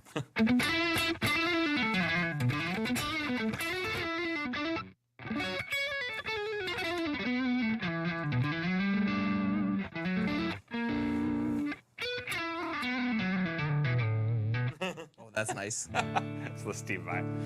Right now we're running through our D20s, which is the single channel amplifier. It's more of like a clean amp, using the Tilt Overdrive, which is Shawn's pedal, as well as the G series pedals, which are based on the generator amplifier.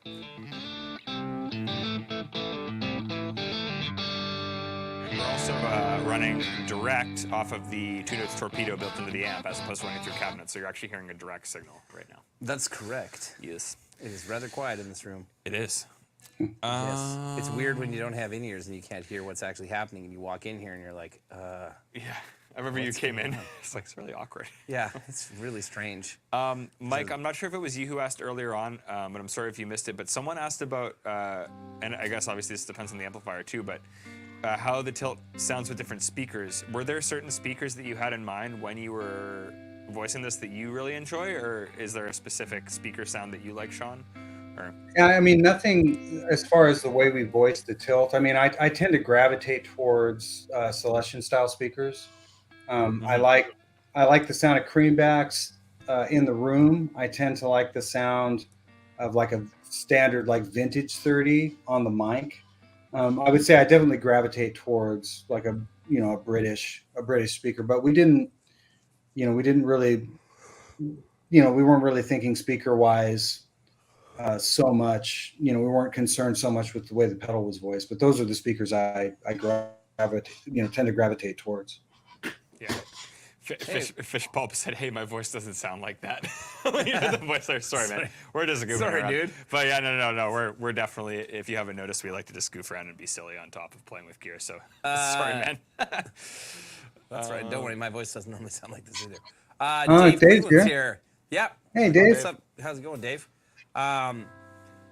Anthony had asked a little bit, or Antonio asked a little bit higher up, why we're not using G20s. Mostly because I prefer the clean channel on the D20 as a pedal platform with the push-pull gain compared to the G20 with the wide switch. I feel like I have a little bit more control, and the D20 is based off of our Dynamis series of amps, which is just built as more of a pedal platform.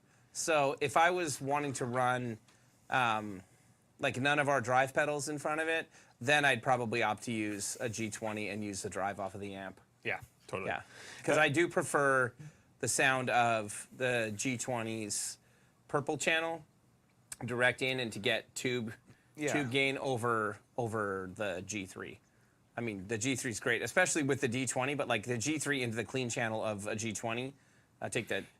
The G3 does really thrive off of like a clean because it has everything on tap that it needs. Yeah. I kind of just pitch it as like both of them will do the same thing. I will say the gain on the G20 is a little bit more modern than what you can achieve with the D20 in certain pedals. Like it is definitely based on the purple channel, which is like a high gain channel. So the roll off is a little bit different than you'll get if you push the D20, for example. But it's more or less, I was actually talking to Murray about it today, and it's like if you want to just have a nice platform with pedals that you can chain how you want and kind of like voice in the way that you want and the gain structures that you want, the D20 would probably be the way to go. Whereas if you wanted kind of just more of an all-in-one solution for all your gain stuff, the G20 would be the way to go because it has like a distinct clean and then a gain channel with 3 different stages. So, yeah. Robbie asked, is the new 740 going to have a Dynamis clean channel? Nope. The new Dynamis 740 will have a Dynamis clean channel. Yeah, there will be a Dynamis and a generator. Yeah. For sure. So the generator will be more like the 120's clean channel. Yeah. Yes, there's a new. You showed them the thing. I did, yeah. There's a new 740. I I doubt it'll be called the 740, but the replacement for that amp is coming. I will say, like, Dan, and I feel like honestly, Shawn, like a lot of your insight too probably has contributed to, like, Dan obviously is like a genius, and you tell him something and he just knows how it works. But I feel like the past couple things that he's brought to the table have been like hugely ahead of, like, he's like exponentially learning and doing things now. And the Tilt, I think, was where that really started. And then after that, I feel like he brought some of the concepts that he learned from that and from the Mark 20 or the Mark 3 120. And the first time we played the gain channel on that prototype, I was just like, holy shit, dude! Like, this sounds insane. So without teasing too much, like, it's gonna be very sick. Yeah. So, he definitely reached the curve, and I think the Tilt was kind of like where he had some epiphanies about things he hadn't thought about before, because your brain like worked very differently in that regard, Shawn. So it's cool to see how that work together. Like, you have the concept and he has like I can build that. Yeah. Because with Dan, that's the thing. He's incredibly intuitive. So once he understands, either explaining it to him or just simply hearing it, in a lot of cases when I was out there in Canada, I could literally play and say, "You hear that? We need to capture that." And then he would like disappear in a poof of smoke and then come back and there it is. That's the thing. He's a very talented cat. Man. Once he understands, what it is he's going after, he doesn't seem to struggle coming up with the circuit. He just does it. I remember the first time I flew on a plane with Dan. And he was just like, this was as he was, I think you guys were developing the D20. Like, this was really early on. And we were just sitting there, and I'm like sitting watching a movie, and I can see there, and Dan's just kind of sitting there thinking. And then we got off the plane, and he's like, I think I figured it out. It's like, what? Like, that's what you were doing that whole time? Like, just like sitting in his head, like literally drawing it, and then it turns into what it does. It's like, it's so crazy. So I think, like, when I talked to him about, the Tilt and, kind of, what it's done for him as a designer, is he said he really felt like, not to sound arrogant, but like he really felt like he's figured out his voice and the sound in his head for metal. Like he knows, like, not just the sound, he knows how it should feel, he knows how tight it should be, how it should react, right? How quick it should be. But to him, that's always been the music that he's gravitated towards, is like metal and like really hard rock stuff, right? So kind of coming into your world, Shawn, like it was pretty foreign to him. So he really felt like with the Tilt, he was able to really kind of understand the relation between like dynamics and touch sensitivity and gain. Yeah. And I do think, like, that's what we were talking about. We were comparing the G2 and the Tilt earlier here, and comparing the two, I mean, where he's come as a designer from one to the other for feel is like it's night and day. Exponentially different. Yeah. And I feel like that was from the MK2 to the MK3, and then now Well, from the 1 to the 2 to the 2 to the 3. And I will say, like, from like the past couple things, like, I mean, it's the G8's a utility thing, but like even that is like a very feel-based pedal because it's a gate. Like, it has to feel good. Yes. Right. So it's like I feel like from the G8 to the Tilt to the new prototype, it has like definitely.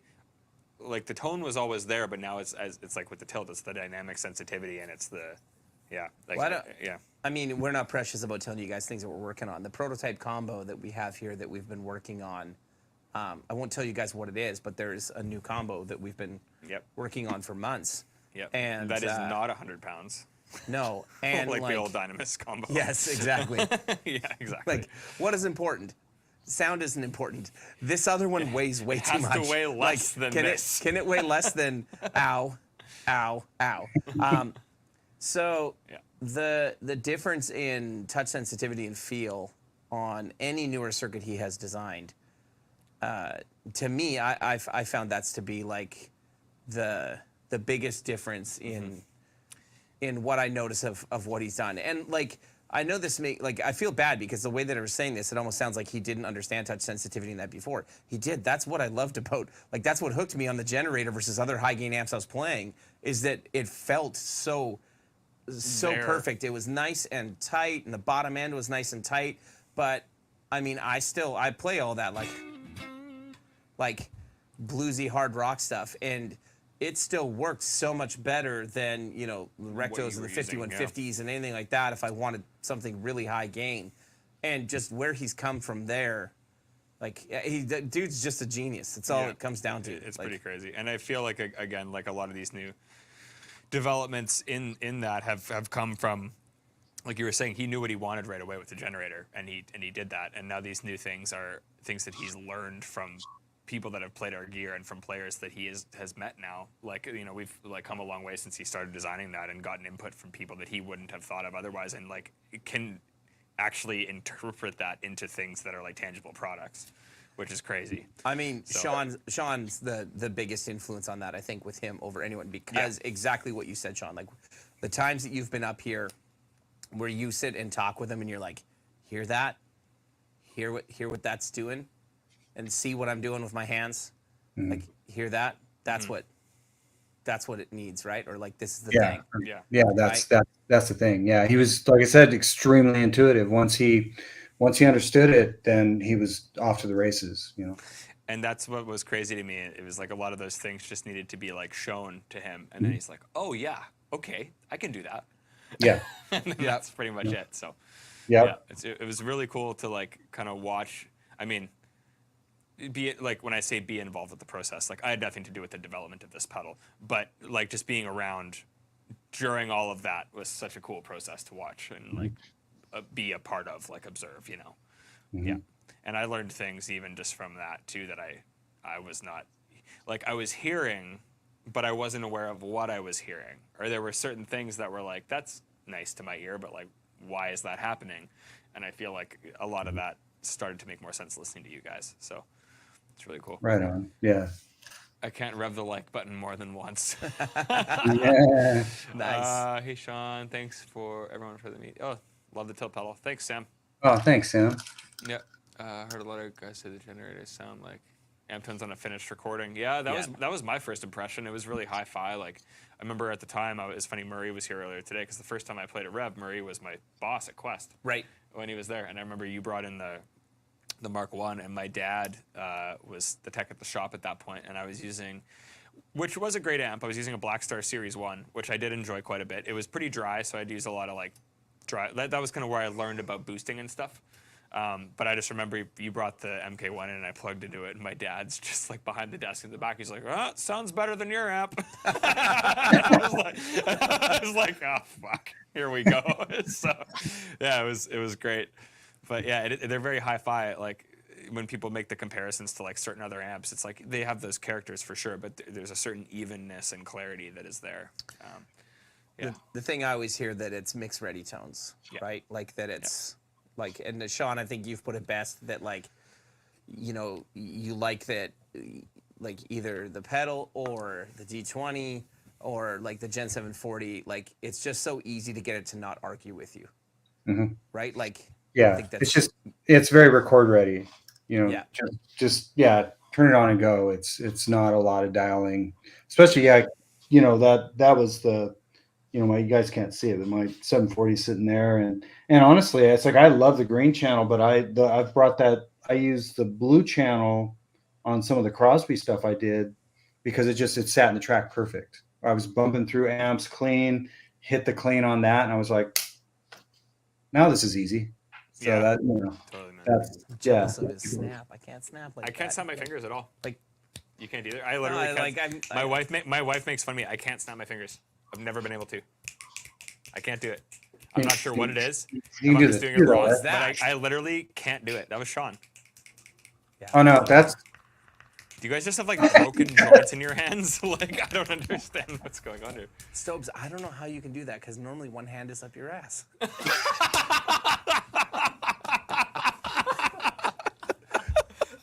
It's amazing. Oh man. Oh geez, we got so distracted there. But yeah, no, legit, I can't. If you ever want to like make fun of me, be like, snap your fingers, and I can't do it. I can barely do it. Like, listen. Yeah, you're doing it about as well as I do. Maybe not. Okay, come on. Alex Is where says innovation comes from. restriction is where Stobes. innovation comes from. Alex says. That's amazing. Oh man. And I've derailed the stream. And there goes 6 viewers, so Yeah. that's okay. That's only 10%. I think we actually went through most of the questions we had on our end, or demonstrated them in some way. Sounds great.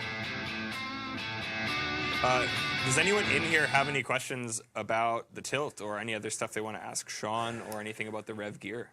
Or anything you want to ask me? I mean, You know, ask Derek about thanks, Rev Gear. Thanks, Sam. Sam, Rev thank gear. you for that. I said us. Did I just say me? Well, I You guess I'm said an asshole. you.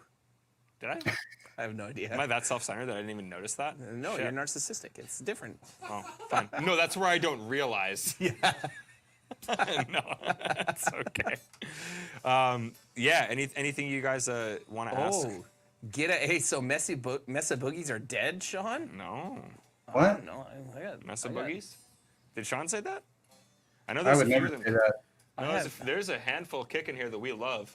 Yeah. Yeah, I there's a have couple rectifiers. There's the JP. There's the. Mark V. No, Mesa You- Boogies are not dead. Are you? I don't- I are you a don't fan of own the one. Mark I've Series amps? owned me. Yeah, you a fan of the Mark Series amps? Mark II C Plus is to me I still think that's the best amp Mesa's ever made was the Mark II C Plus.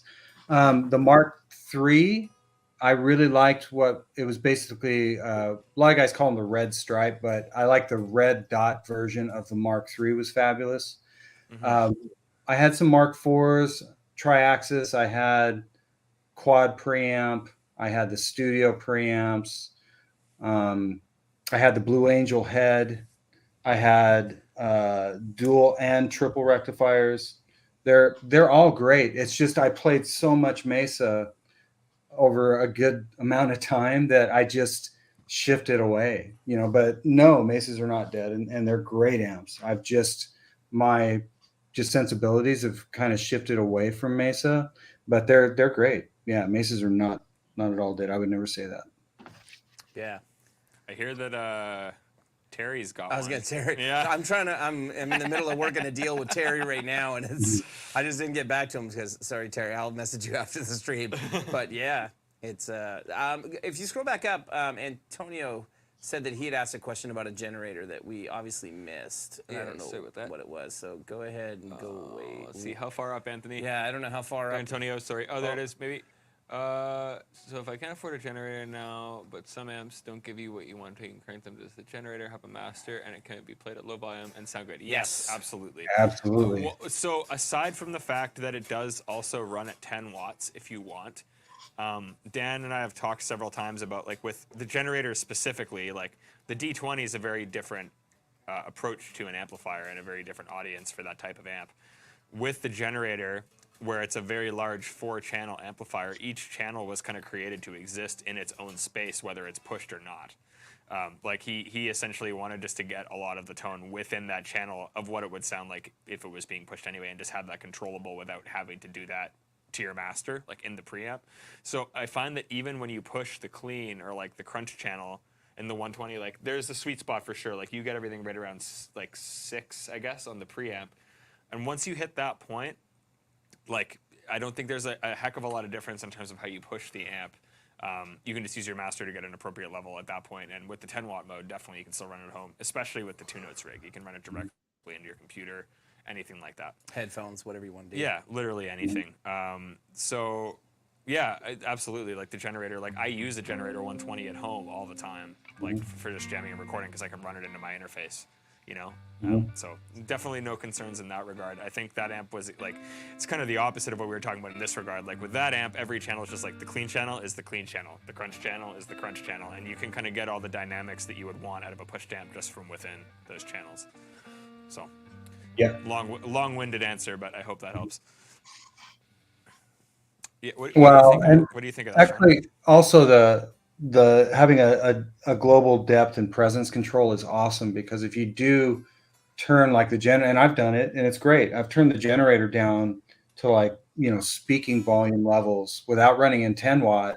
And all I do to keep the feel is I just run the depth and presence a little bit hotter so that it still sounds more dynamic that way. Whereas if you don't have that on an amp and you turn the master way down, it can get a little bit lifeless on you. But on the way Dan did the circuit, the master circuit itself is great, but having the global depth and presence, as you turn the master way down to like speaking level, just turn the depth up and the presence up a little bit, and it'll sound great.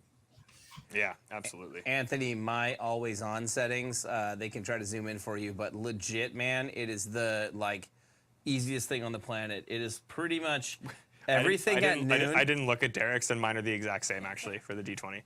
Push-pull gain is pulled always around like anywhere between 11 and 1 o'clock, depending on, how hard it's driving, what guitar you're using, right? And then noon, and volume wherever you want it, right? Like just above noon. Always on the preset number 1, Shawn's preset of the 4x12. Yep. Yeah. With a 57 and a 121 on it. And that's it. That's it. And like the core tone is like.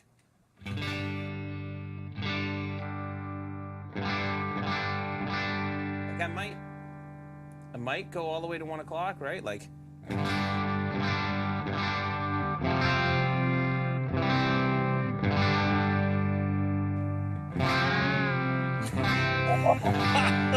Oh no. Might use the bar a little bit. Shawn, I've been learning Shawn's whammy tricks. I saw it. It's like, see, so smooth. It's like almost as good as outside playing. Like if I did like.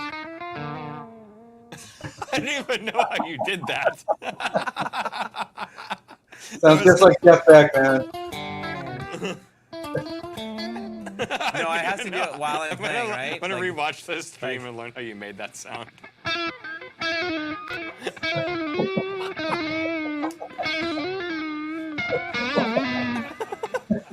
No. yes. No. It's the best. No, Derek. Yeah. No. I know. Shawn's like, if you do that again, you're not allowed to play the guitar anymore. Like, you're gonna hide the bar on me again in the ifs case. Yeah. Just keep doing that. You say you'll be playing in front of millions of fans soon. Sounds like a tape echo, yeah, with the modulation like super high. Yeah, exactly. Oh man, that's great. Groovy. That reminds me of, do you remember when Mario jumped in like Super Mario World where you get like the feather and you get the cape and can fly? That's literally what it is. Yes. That's great. Is it out of tune? It's a good guitar. Got a little more string there. Oh no, it's not bad. It's got a little hair on it. A little bit of hair. Hair of the dog. And close enough for country. Yeah, exactly. Good enough for jazz. That's what it is. Yeah. Nice. Nice. I shouldn't be allowed to play with things. No, that's good. That's great. Yeah. Cool. Yeah, if anyone has any more questions that they'd like to ask Shawn It's or about to get us here. stupid if you don't ask questions. If not, get ready for all of Derek's pedals to get turned on really loud. For any new viewers, this happens every week. I got a new slide.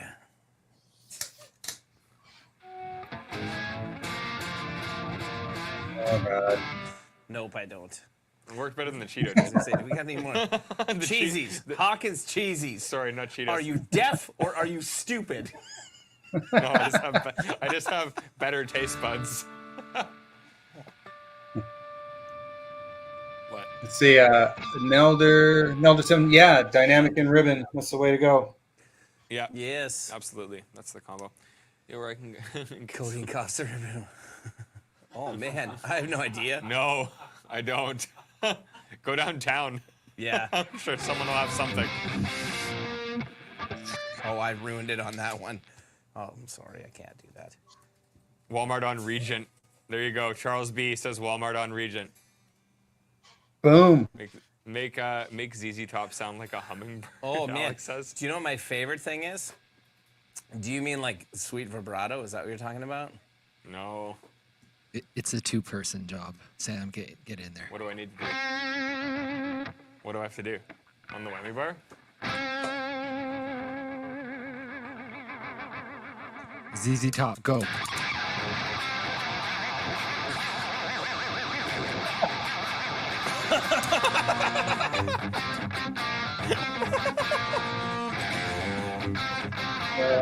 Yes. We're just punishing Shawn. He's just Dude. sitting. I guarantee Shawn's family's downstairs being like, what the hell is going on upstairs? I actually don't hear much Same. different from me. It's pretty much the same. Nice. Random question for Shawn. What's your favorite guitar that isn't Strat or Les Paul shaped? That's a good question. Not He just rather. says, you're going to hell, man.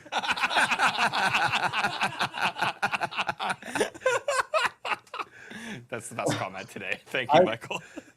I don't know, actually. Because I was going to say, well, a Duesenberg Star Player, but that's kind of less Paul shaped. Maybe a BC Rich Bitch. That would be cool. I'd love to have one of those. Yeah, the older BC Ridges are What? really cool. What, Shawn? What? Are you serious? Well, in that case, yeah. I mean, this is shaped like a Telecaster, Yes. and I absolutely love this guitar. Yeah, So, that's a wicked yeah, that's guitar. Michael Pearl. Is that your Tuttle? Yeah, Yeah. That's killer. love this guitar. Yeah, That's it's another one crazy. I'd love to play as a Tuttle, yeah. Yeah, Michael, he just does astounding work, and he's such a sweet cat too. Really, really nice guy. But yeah, this would fit that category. My well, shoot, we're gonna go down that road. The Alt-Ts are great. This thing is killer, especially to record. That Yeah. thing's great. Yeah. So yeah, I guess I've got tellies. I got a bunch of tellies. I got scads of tellies. None to tell you. Someone said that was some Kerry King shit, and then some other guy commented Kerry King was never that in tune, to be fair. That's great. I feel good about that comment. That's great. You could be in Slayer, dude. Yeah. No. No. I don't have enough tattoos Yeah. or a large enough beard. Yeah. Or enough BC Riches. That's one thing we don't have a single one of in this building. No. Man. BC Rich. Like an old BC Rich would be awesome. Like one from the 80s Yeah, would be really totally. cool. Those old wood-looking ones. Like I mean, I sound super ignorant by saying that, but like a lot of the older like natural finish ones, I think are really cool looking. Yeah, the old like even an older Mockingbird, but they're expensive, man. If you can find one that's like the real deal from the 80s, like early 80s, they're expensive. Yeah. Antonio, because I have ears. It's like Geddy Lee. And they can hear Geddy Lee's voice, unfortunately. Yeah, it's definitely Geddy Lee's voice. Oh, it is. Are we back 100% on Geddy Lee's wrestling? voice. Oh, yeah. Other than Fine. the fact they skipped us on some tours. Oh, that's cool. Oh, and I'm Antonio, okay you're with local, that. eh? You live in Winnipeg? That's sweet. Anthony Best, Bush is better than Rush? Yes, I'd agree. But Bush or Bush X? Which is it? Which was it? Was it Bush X here? Or was He it says, just yeah, but Bush? Alex is playing. Come on. Yeah, Alex Lifeson's an amazing guitar player, man. Yeah, nice. I Yeah. live in St. Vital as well. That's sweet. We're neighbors, dude. Kind of. I live by the mall.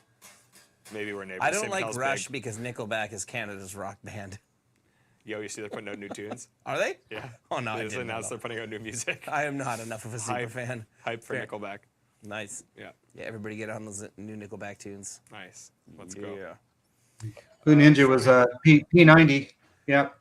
Got to have a set of P90s. That one's a Friedman. Yeah. That's a good one. Nice. Sean asked if you played any of the new Music Man L3 guitars. I'm actually not sure what those are. I'll have to check those out. I have not. Yeah. A matter of fact, last time I played some Music Mans was when I was actually at Sweetwater. I don't know which models they were, but I was really impressed with them. Seems like they're building like really, really good stuff. Yeah. I'm not hip. Yeah, I'm not hip to all the models on them. I like my Access and my Van Halen. Those are amazing Ernie Ball guitars. They are the same guitar. Oh, yeah. Yeah. Nice. But yeah. Antonio, you probably live within 5 minutes of me then. That's cool. That Sweet. dude's totally gonna find out where you live. There's a tonight. lot of houses in St. Vital, dude. Yeah, I'm gonna tell him later though. Okay, have fun with that. Antonio, we're gonna play Knock Knock Ginger on Sammy's door at 3 o'clock in the morning tonight. Nice. Let's go. I will not be in tomorrow. No, Thanks. Get no love for ES335. No, I love them. I haven't found one that's a fit for me. I mean, because I have my But Collings. I was gonna say you have an I-35 though that destroys This an is- ES335. Well, I don't think so. I mean, a Collings to me is a Collings. To me, it's like this is not a 335. It's a Collings. I haven't. When I can find, the right 335, it's so different than this. I think in every way. Like I absolutely adore this guitar, but I don't really consider it like a 335 replacement. It's a Collings, and Collings are just untouchable. But eventually, I would love to have like a dot neck, the right 335. I played a Murphy Labs one that I was really impressed with. Remember, Derek, when we were there? I think I was playing Yep. it through the D20, that blonde one. Yeah. Oh man, it was great, but it cost a pretty penny. But yeah, I love the right 335, man. Can't go wrong with those. Definitely. And the Collings. Collings are great, but it's not a 335. See, this is the difference between Sean and I. Is a hollow body like that is exactly the same guitar to me because they all sound the same when I touch them. Yes. Well, use them for the same thing. Like use them. I do. use them for- I feel like with when you're doing session stuff, it's nice to have these different. Yeah, exactly. You play hard on all of them. Nice. I was just saying that Iron Maiden is like thrash heart. Yeah. Yeah. Basically what it is. Yeah. Dude, Antonio's like all over it. He works for the government, and you're done. Well, then So am I. He knows where I live now. Greenwood too. I was Avenue. like, That's hilariously Oh, close to no. my house, actually. oh, Yeah, geez. that's Oh, funny. yeah. Yeah. Oh. Oh, geez. Oh, yeah. Yeah. Those are the guys. Yeah, that's funny. Yeah. Saw Maiden. Nice. I saw Maiden. Oh man, when I You was saw Maiden in '82. I was 2. Nice. That's awesome. Yeah. I was -10, but I saw them in high school when they were here, and it was awesome. I wasn't even like a huge Maiden fan, but the show was ridiculous. It was awesome. I did not see them. I saw Rise Against this weekend. They were awesome. I saw I Mother Earth last weekend. Yeah. They were awesome. Nice. Or this past weekend, and I'm going to see Big Wreck this weekend. Nice. And they're going to be awesome. Where are you going? Yes. Where are you seeing them? Are they here? Corn and Apple in Morden. Yeah, they're in Morden. Outdoor show for free. Yeah, I know. Hey, like Thornley's Wow. gonna be so bored. When is that? Saturday in Morden. God, Come to these Morden. guys are so good. It's a free My show. wife's at a bachelorette that night. What's that? It's a free show. It's a free show outdoors. Are you working at Manny? I got a text today asking if I can come work it, but I don't think I'm going to. Manny was just You're like, talking. it's not my scene. I Manny don't like literally that. was just talking to me like an hour ago about how this is the first weekend he's had off Yeah. in like forever. I had 2 festivals cancel on me this coming weekend, and I was actually just so excited to just chill for a bit. Yeah, I definitely. have a gig for you if you want one. Nope, Manny. I'm out. I'm Oh, out. okay. What do you Should've need me to told do there, Alex that. Stobes? I'm there. I'll run sound for you. You need me to mix front of house? I'll mix front house. April 181 was your first concert. That's a good man. time to see them. Saw Van Halen in '84. That was ridiculous. I can imagine. Wow. I saw Van Halen in 2004, I think. It was like How was that? 2003. Well, you know, it was, A show. yeah. Probably kind of like seeing GNR now. Man, Except probably better, I but- saw GNR, like, whatever, 3 years ago when they were at the stadium, 4 years ago. Oh, it was so good. Yeah. Yeah. Nice. That's awesome. What? Derek, please don't about Van Halen or what? Team Hagar or Team David Lee Roth there, Sean? We've probably already done this before, but Yeah, Roth. Yeah, I do really like Sammy Hagar, but yeah, Just a different era of the band. It's not necessarily. it's the just front it's not about the singers; it's the era. Yeah, Yeah. It's the band entirely. Sammy's a way insanely good singer, and technically way better than David. But yeah, it's the era. You know, that was just the magical. It's all good, but yeah. I think there was a certain magic with David Lee Roth, but if you're going to talk about technical singing ability, Sammy Hagar obviously is a stronger vocalist. better Absolutely. songs. Yeah, And but pop, it's or the, like- it's the vibe. Yeah, you know. it was just a thing, and then I guess I'm old and nostalgic or something too. Do you think Stopes put better spandex that he doesn't want to show all you guys? But I don't know. David Lee Roth is kind of like the king of spandex, man. Yeah, I'm pretty sure. Yeah, Yeah. It's tighter on Hagar. He's fatter. Okay, so what you're saying is you like looking at the is passages. it tighter or more stretched out? Yeah. Well, Well, yeah. Well, actually, which one are we talking about here? Like, we probably can't get into that. Can we? Gary Sharon, I always say I'm a big Extreme fan. I think that he didn't quite get enough. He could have had more of a tenure with Van Halen, I think. Gary Sharon, I think he's that- like if you look at it, he's like the perfect guy for the gig. It just, you know. I think that record was just not great. Like the Van Halen 3 record was. Yeah. That's what I mean. Like he could have had a better shot at that, I think. The Sharon era didn't count. Nice. I'm not going to argue. I remember when Van Halen 3 came out and I was like all excited. I will say there's like an opening, is it the opening riff on Without You or is maybe in the guitar solo? That was like the hit off of Van Halen 3, right? Van Halen 3? Yeah. That the guitar playing on it was crazy.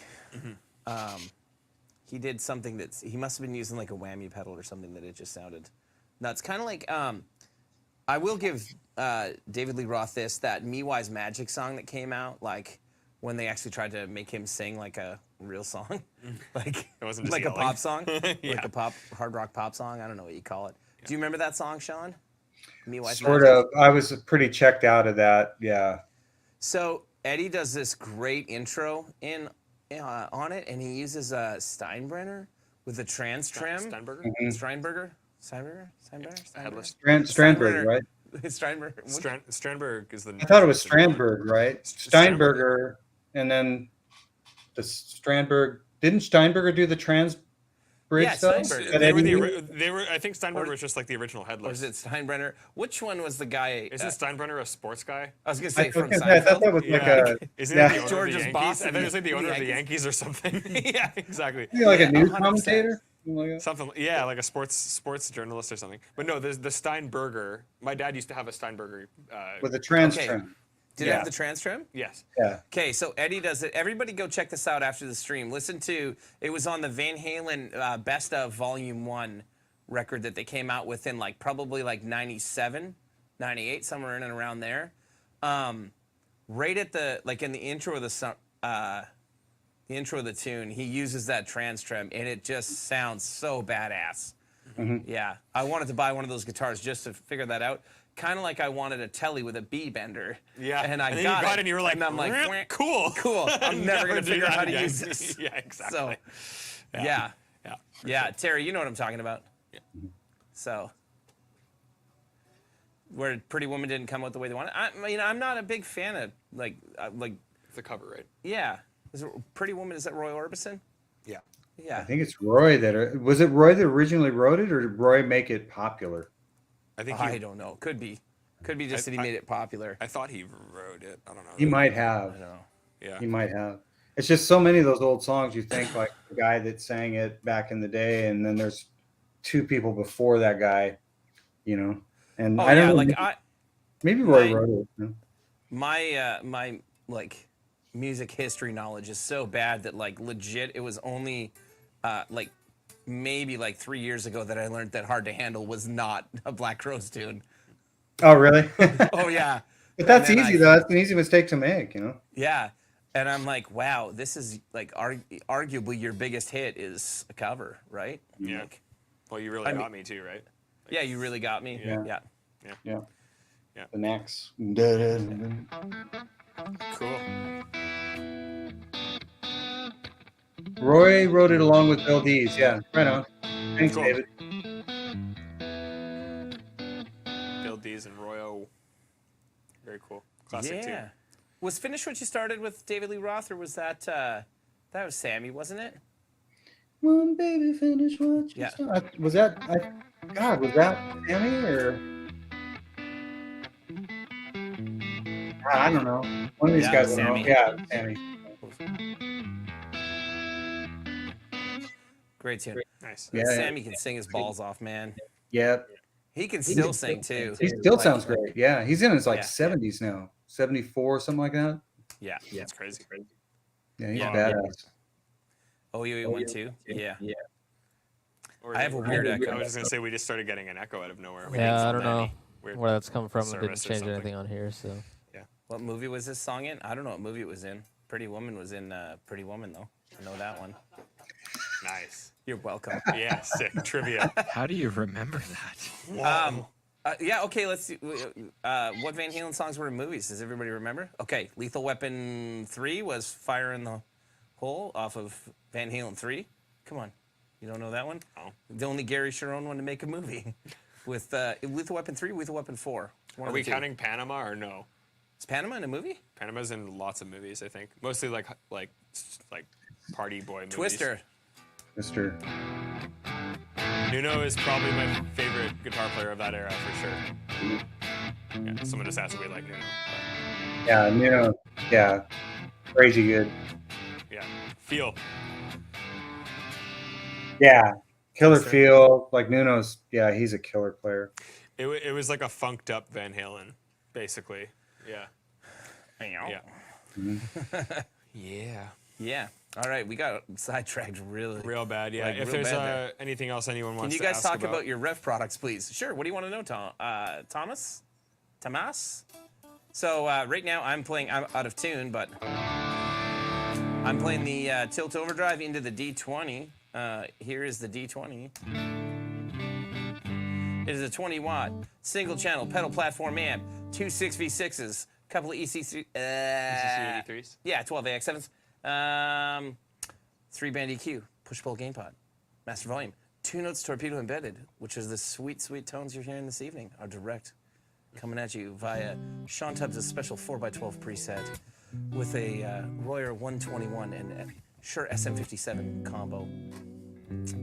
Virtually in I don't know what room, Sean. I don't know either actually. So yeah, that's like, it's a clean pedal platform amp. That's way more information than you need. Tilt Overdrive, Sean's signature pedal. Go buy it. If you don't have one, go now. Go buy it from shopify.shawntubsmusic.com. Get a signed one. There's a couple left. Drive on one side, boost on the other. Boost goes into the drive. It's 12 dB a boost with Tilt EQ. What else can I tell you about this wonderful pedal? I feel like I'm on The great. Price is Right, trying to explain what this wonderful prize that you might win tonight is. Going for the price of? What's that? What's the price, Bob? $269. USD.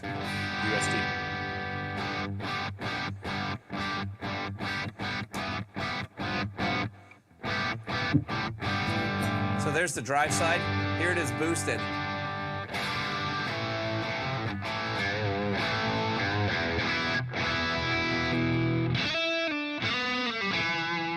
So that's that. Next up, G2 pedal. We going through all of them? Is that what we're doing? We're not, but here it is, G2 pedal. Our crunch pedal, based off the second channel of Generator 120. Generator 120 is our flagship amplifier. 4 channels, Yeah. I can't Speed round. Come on now, guys. All right, this is the second channel from the Generator 120. It's got this killer drive switch. It's got extra saturation, more boost, all that type of stuff.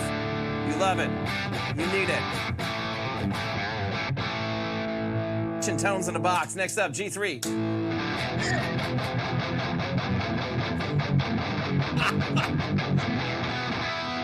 High gain is shit, man. That's all it is. That's all it is. It's tight. It's tight as shit. High gain is shit. It's great. It's got an aggression switch. That means like, rah, aggression. Get it. Next up, G4. Get Come it. on. Go on, get you something. Yeah, but wait, there's more. More low end. More Guess what? saturation. Guess what? If it's noisy, you can do that.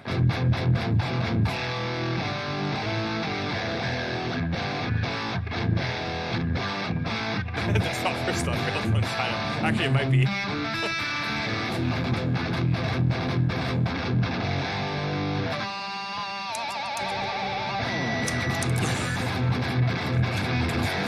I love how my heart turns into like a gallop in like no time. It's like,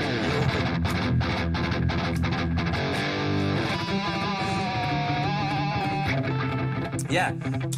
Operators are standing by on our internet site.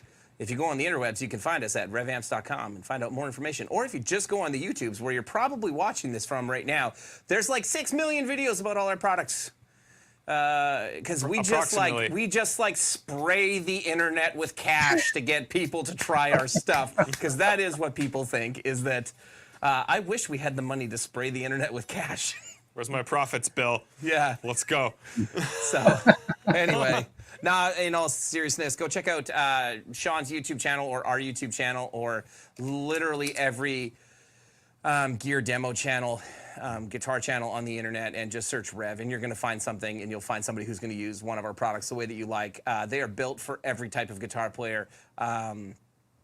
Where, you know, some of us, to steal from Anthony, have more gear than talent, and others of us have more talent than gear. So, but still lots of gear. But yeah, so, oh yeah, and don't forget, made in Canada, eh? Yeah, bods, bunch of good bods over there putting these pedals together. Yep, they are made here in our factory. That's right, on the other side of that wall. Yes. That's right, they did. Absolutely. Jazz, yeah, man, the D20 for jazz would be killer. Like, yeah, I'll let you do it. I'll do a minor 7 flat 5. Mr. Samuel, will you please play some jazz flute for us this evening? Yes. Can I play jazz? Isn't that just playing all wrong notes? It's doing this. So if you do this chord, and then you do this chord down a half step, and then you do this chord, then you do this chord, and then you do this chord, and you do this chord. Just keep repeating that. Rinse and repeat. Yeah, rinse and repeat. Jazz chords. That also sounds good. That was like South Park jazz. Yes. It was like I was going to say that. Going down That South Park. that was smooth jazz. Smooth. Cool. Yeah. Heel. Yeah, I hope that answered your question in the dumbest way possible. Says, is my goal to answer things in the dumbest way possible? Yes. Yeah. Later on, like, honestly, I should read a book one day. Like, all the things you shouldn't do. Make fun of your own company. Talk incoherently. Yeah, exactly. Yeah. Turn on all pedals. Oh no. No, I'm not doing it because you expect it. Yeah. Yeah. Cool. You Well, just need to play an arch top through that. Yeah. yeah, thanks for joining us, Sean. Yeah. Oh Really man, thanks appreciate for it. having me. This was so fun. Yeah. And thanks for shedding a lot of insight on these questions and sharing a bit of your concept behind what all of this actually does, and like, you know, hearing even just some of your explanations on this stuff as we've went through it is definitely going to influence how I approach using it. So, yeah. Oh, that's awesome. Man. Yeah. My biggest question is, how do I get such a beautiful signature? Because like my signature sucks, and Sean's, like, I'm looking at it right now. It is like so perfect. Mm-hmm. How long did it take you to figure out how to sign your name so well? Remember when you asked for my signature Yes. for the D20? That's the Yes. first time I did that. I was like, a signature? What? I was like, well, I'll just make the M small and I'll do my signature the way I always do. And Yes.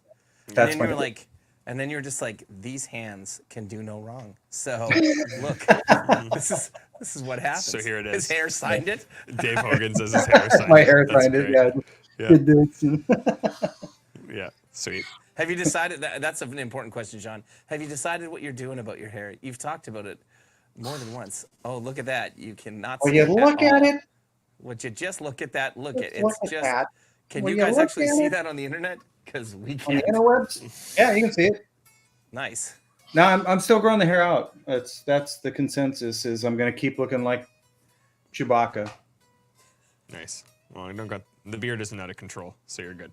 Well, the beard's gone. I was using trimmers on it, and the guard slipped off, and I did so I had like a track right here. So You I should had have to. left that. That would have been amazing. Awesome. That's great. Antonio just says he was playing the OD side because he couldn't get to work with the boost in a way that he liked. But the way Sean talked about earlier tonight, he had the OD on all by itself, and it's sounding awesome. So Yeah. thanks for shedding some insight on that, man. Yeah. Awesome. Yeah, that's Really great. appreciate that. Yeah. What other things would you guys like to know? It's really long already. We're normally done by now and eating pizza again already. Yeah. You know, Stopes is getting ornery. Ordinary. Let's do that. Let's turn all your pedals on and. Oh, yeah. Yeah. Okay. You really want that to happen, don't you? Yeah. Let's do it. I want to hear everything. Hey, Only- Sean, do only you if have we're done, perfect- though, 'cause that's the Sean, climax do you of have the stream. perfect pitch too? No, I have relative pitch at best. Relative pitch? Yeah, and So- I would never want perfect pitch. No. No. Turn the gate on it. It stops then. My in-ears out. I can hear it through the in-ears. Oh, It's terrible. I'm loving the effect though. Keep that going. That sounds like a horror movie. That just sounds cinematic. Whoa, it actually tripped out. I actually just tried to do the oscillation thing with it and it didn't do it. Hold on. Let's see. Stop for a second. Oh, it doesn't do it. I'm trying to do like the oscillation thing with the LCAP. Okay, never mind. We're still getting the desired effect, I think.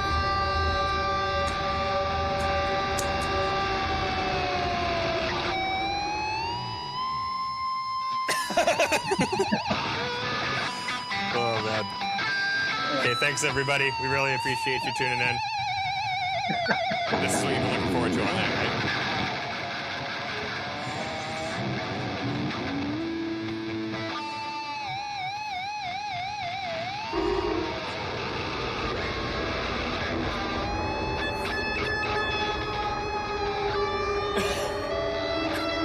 I don't even know what I just did. Sean's sitting there just like, oh my god.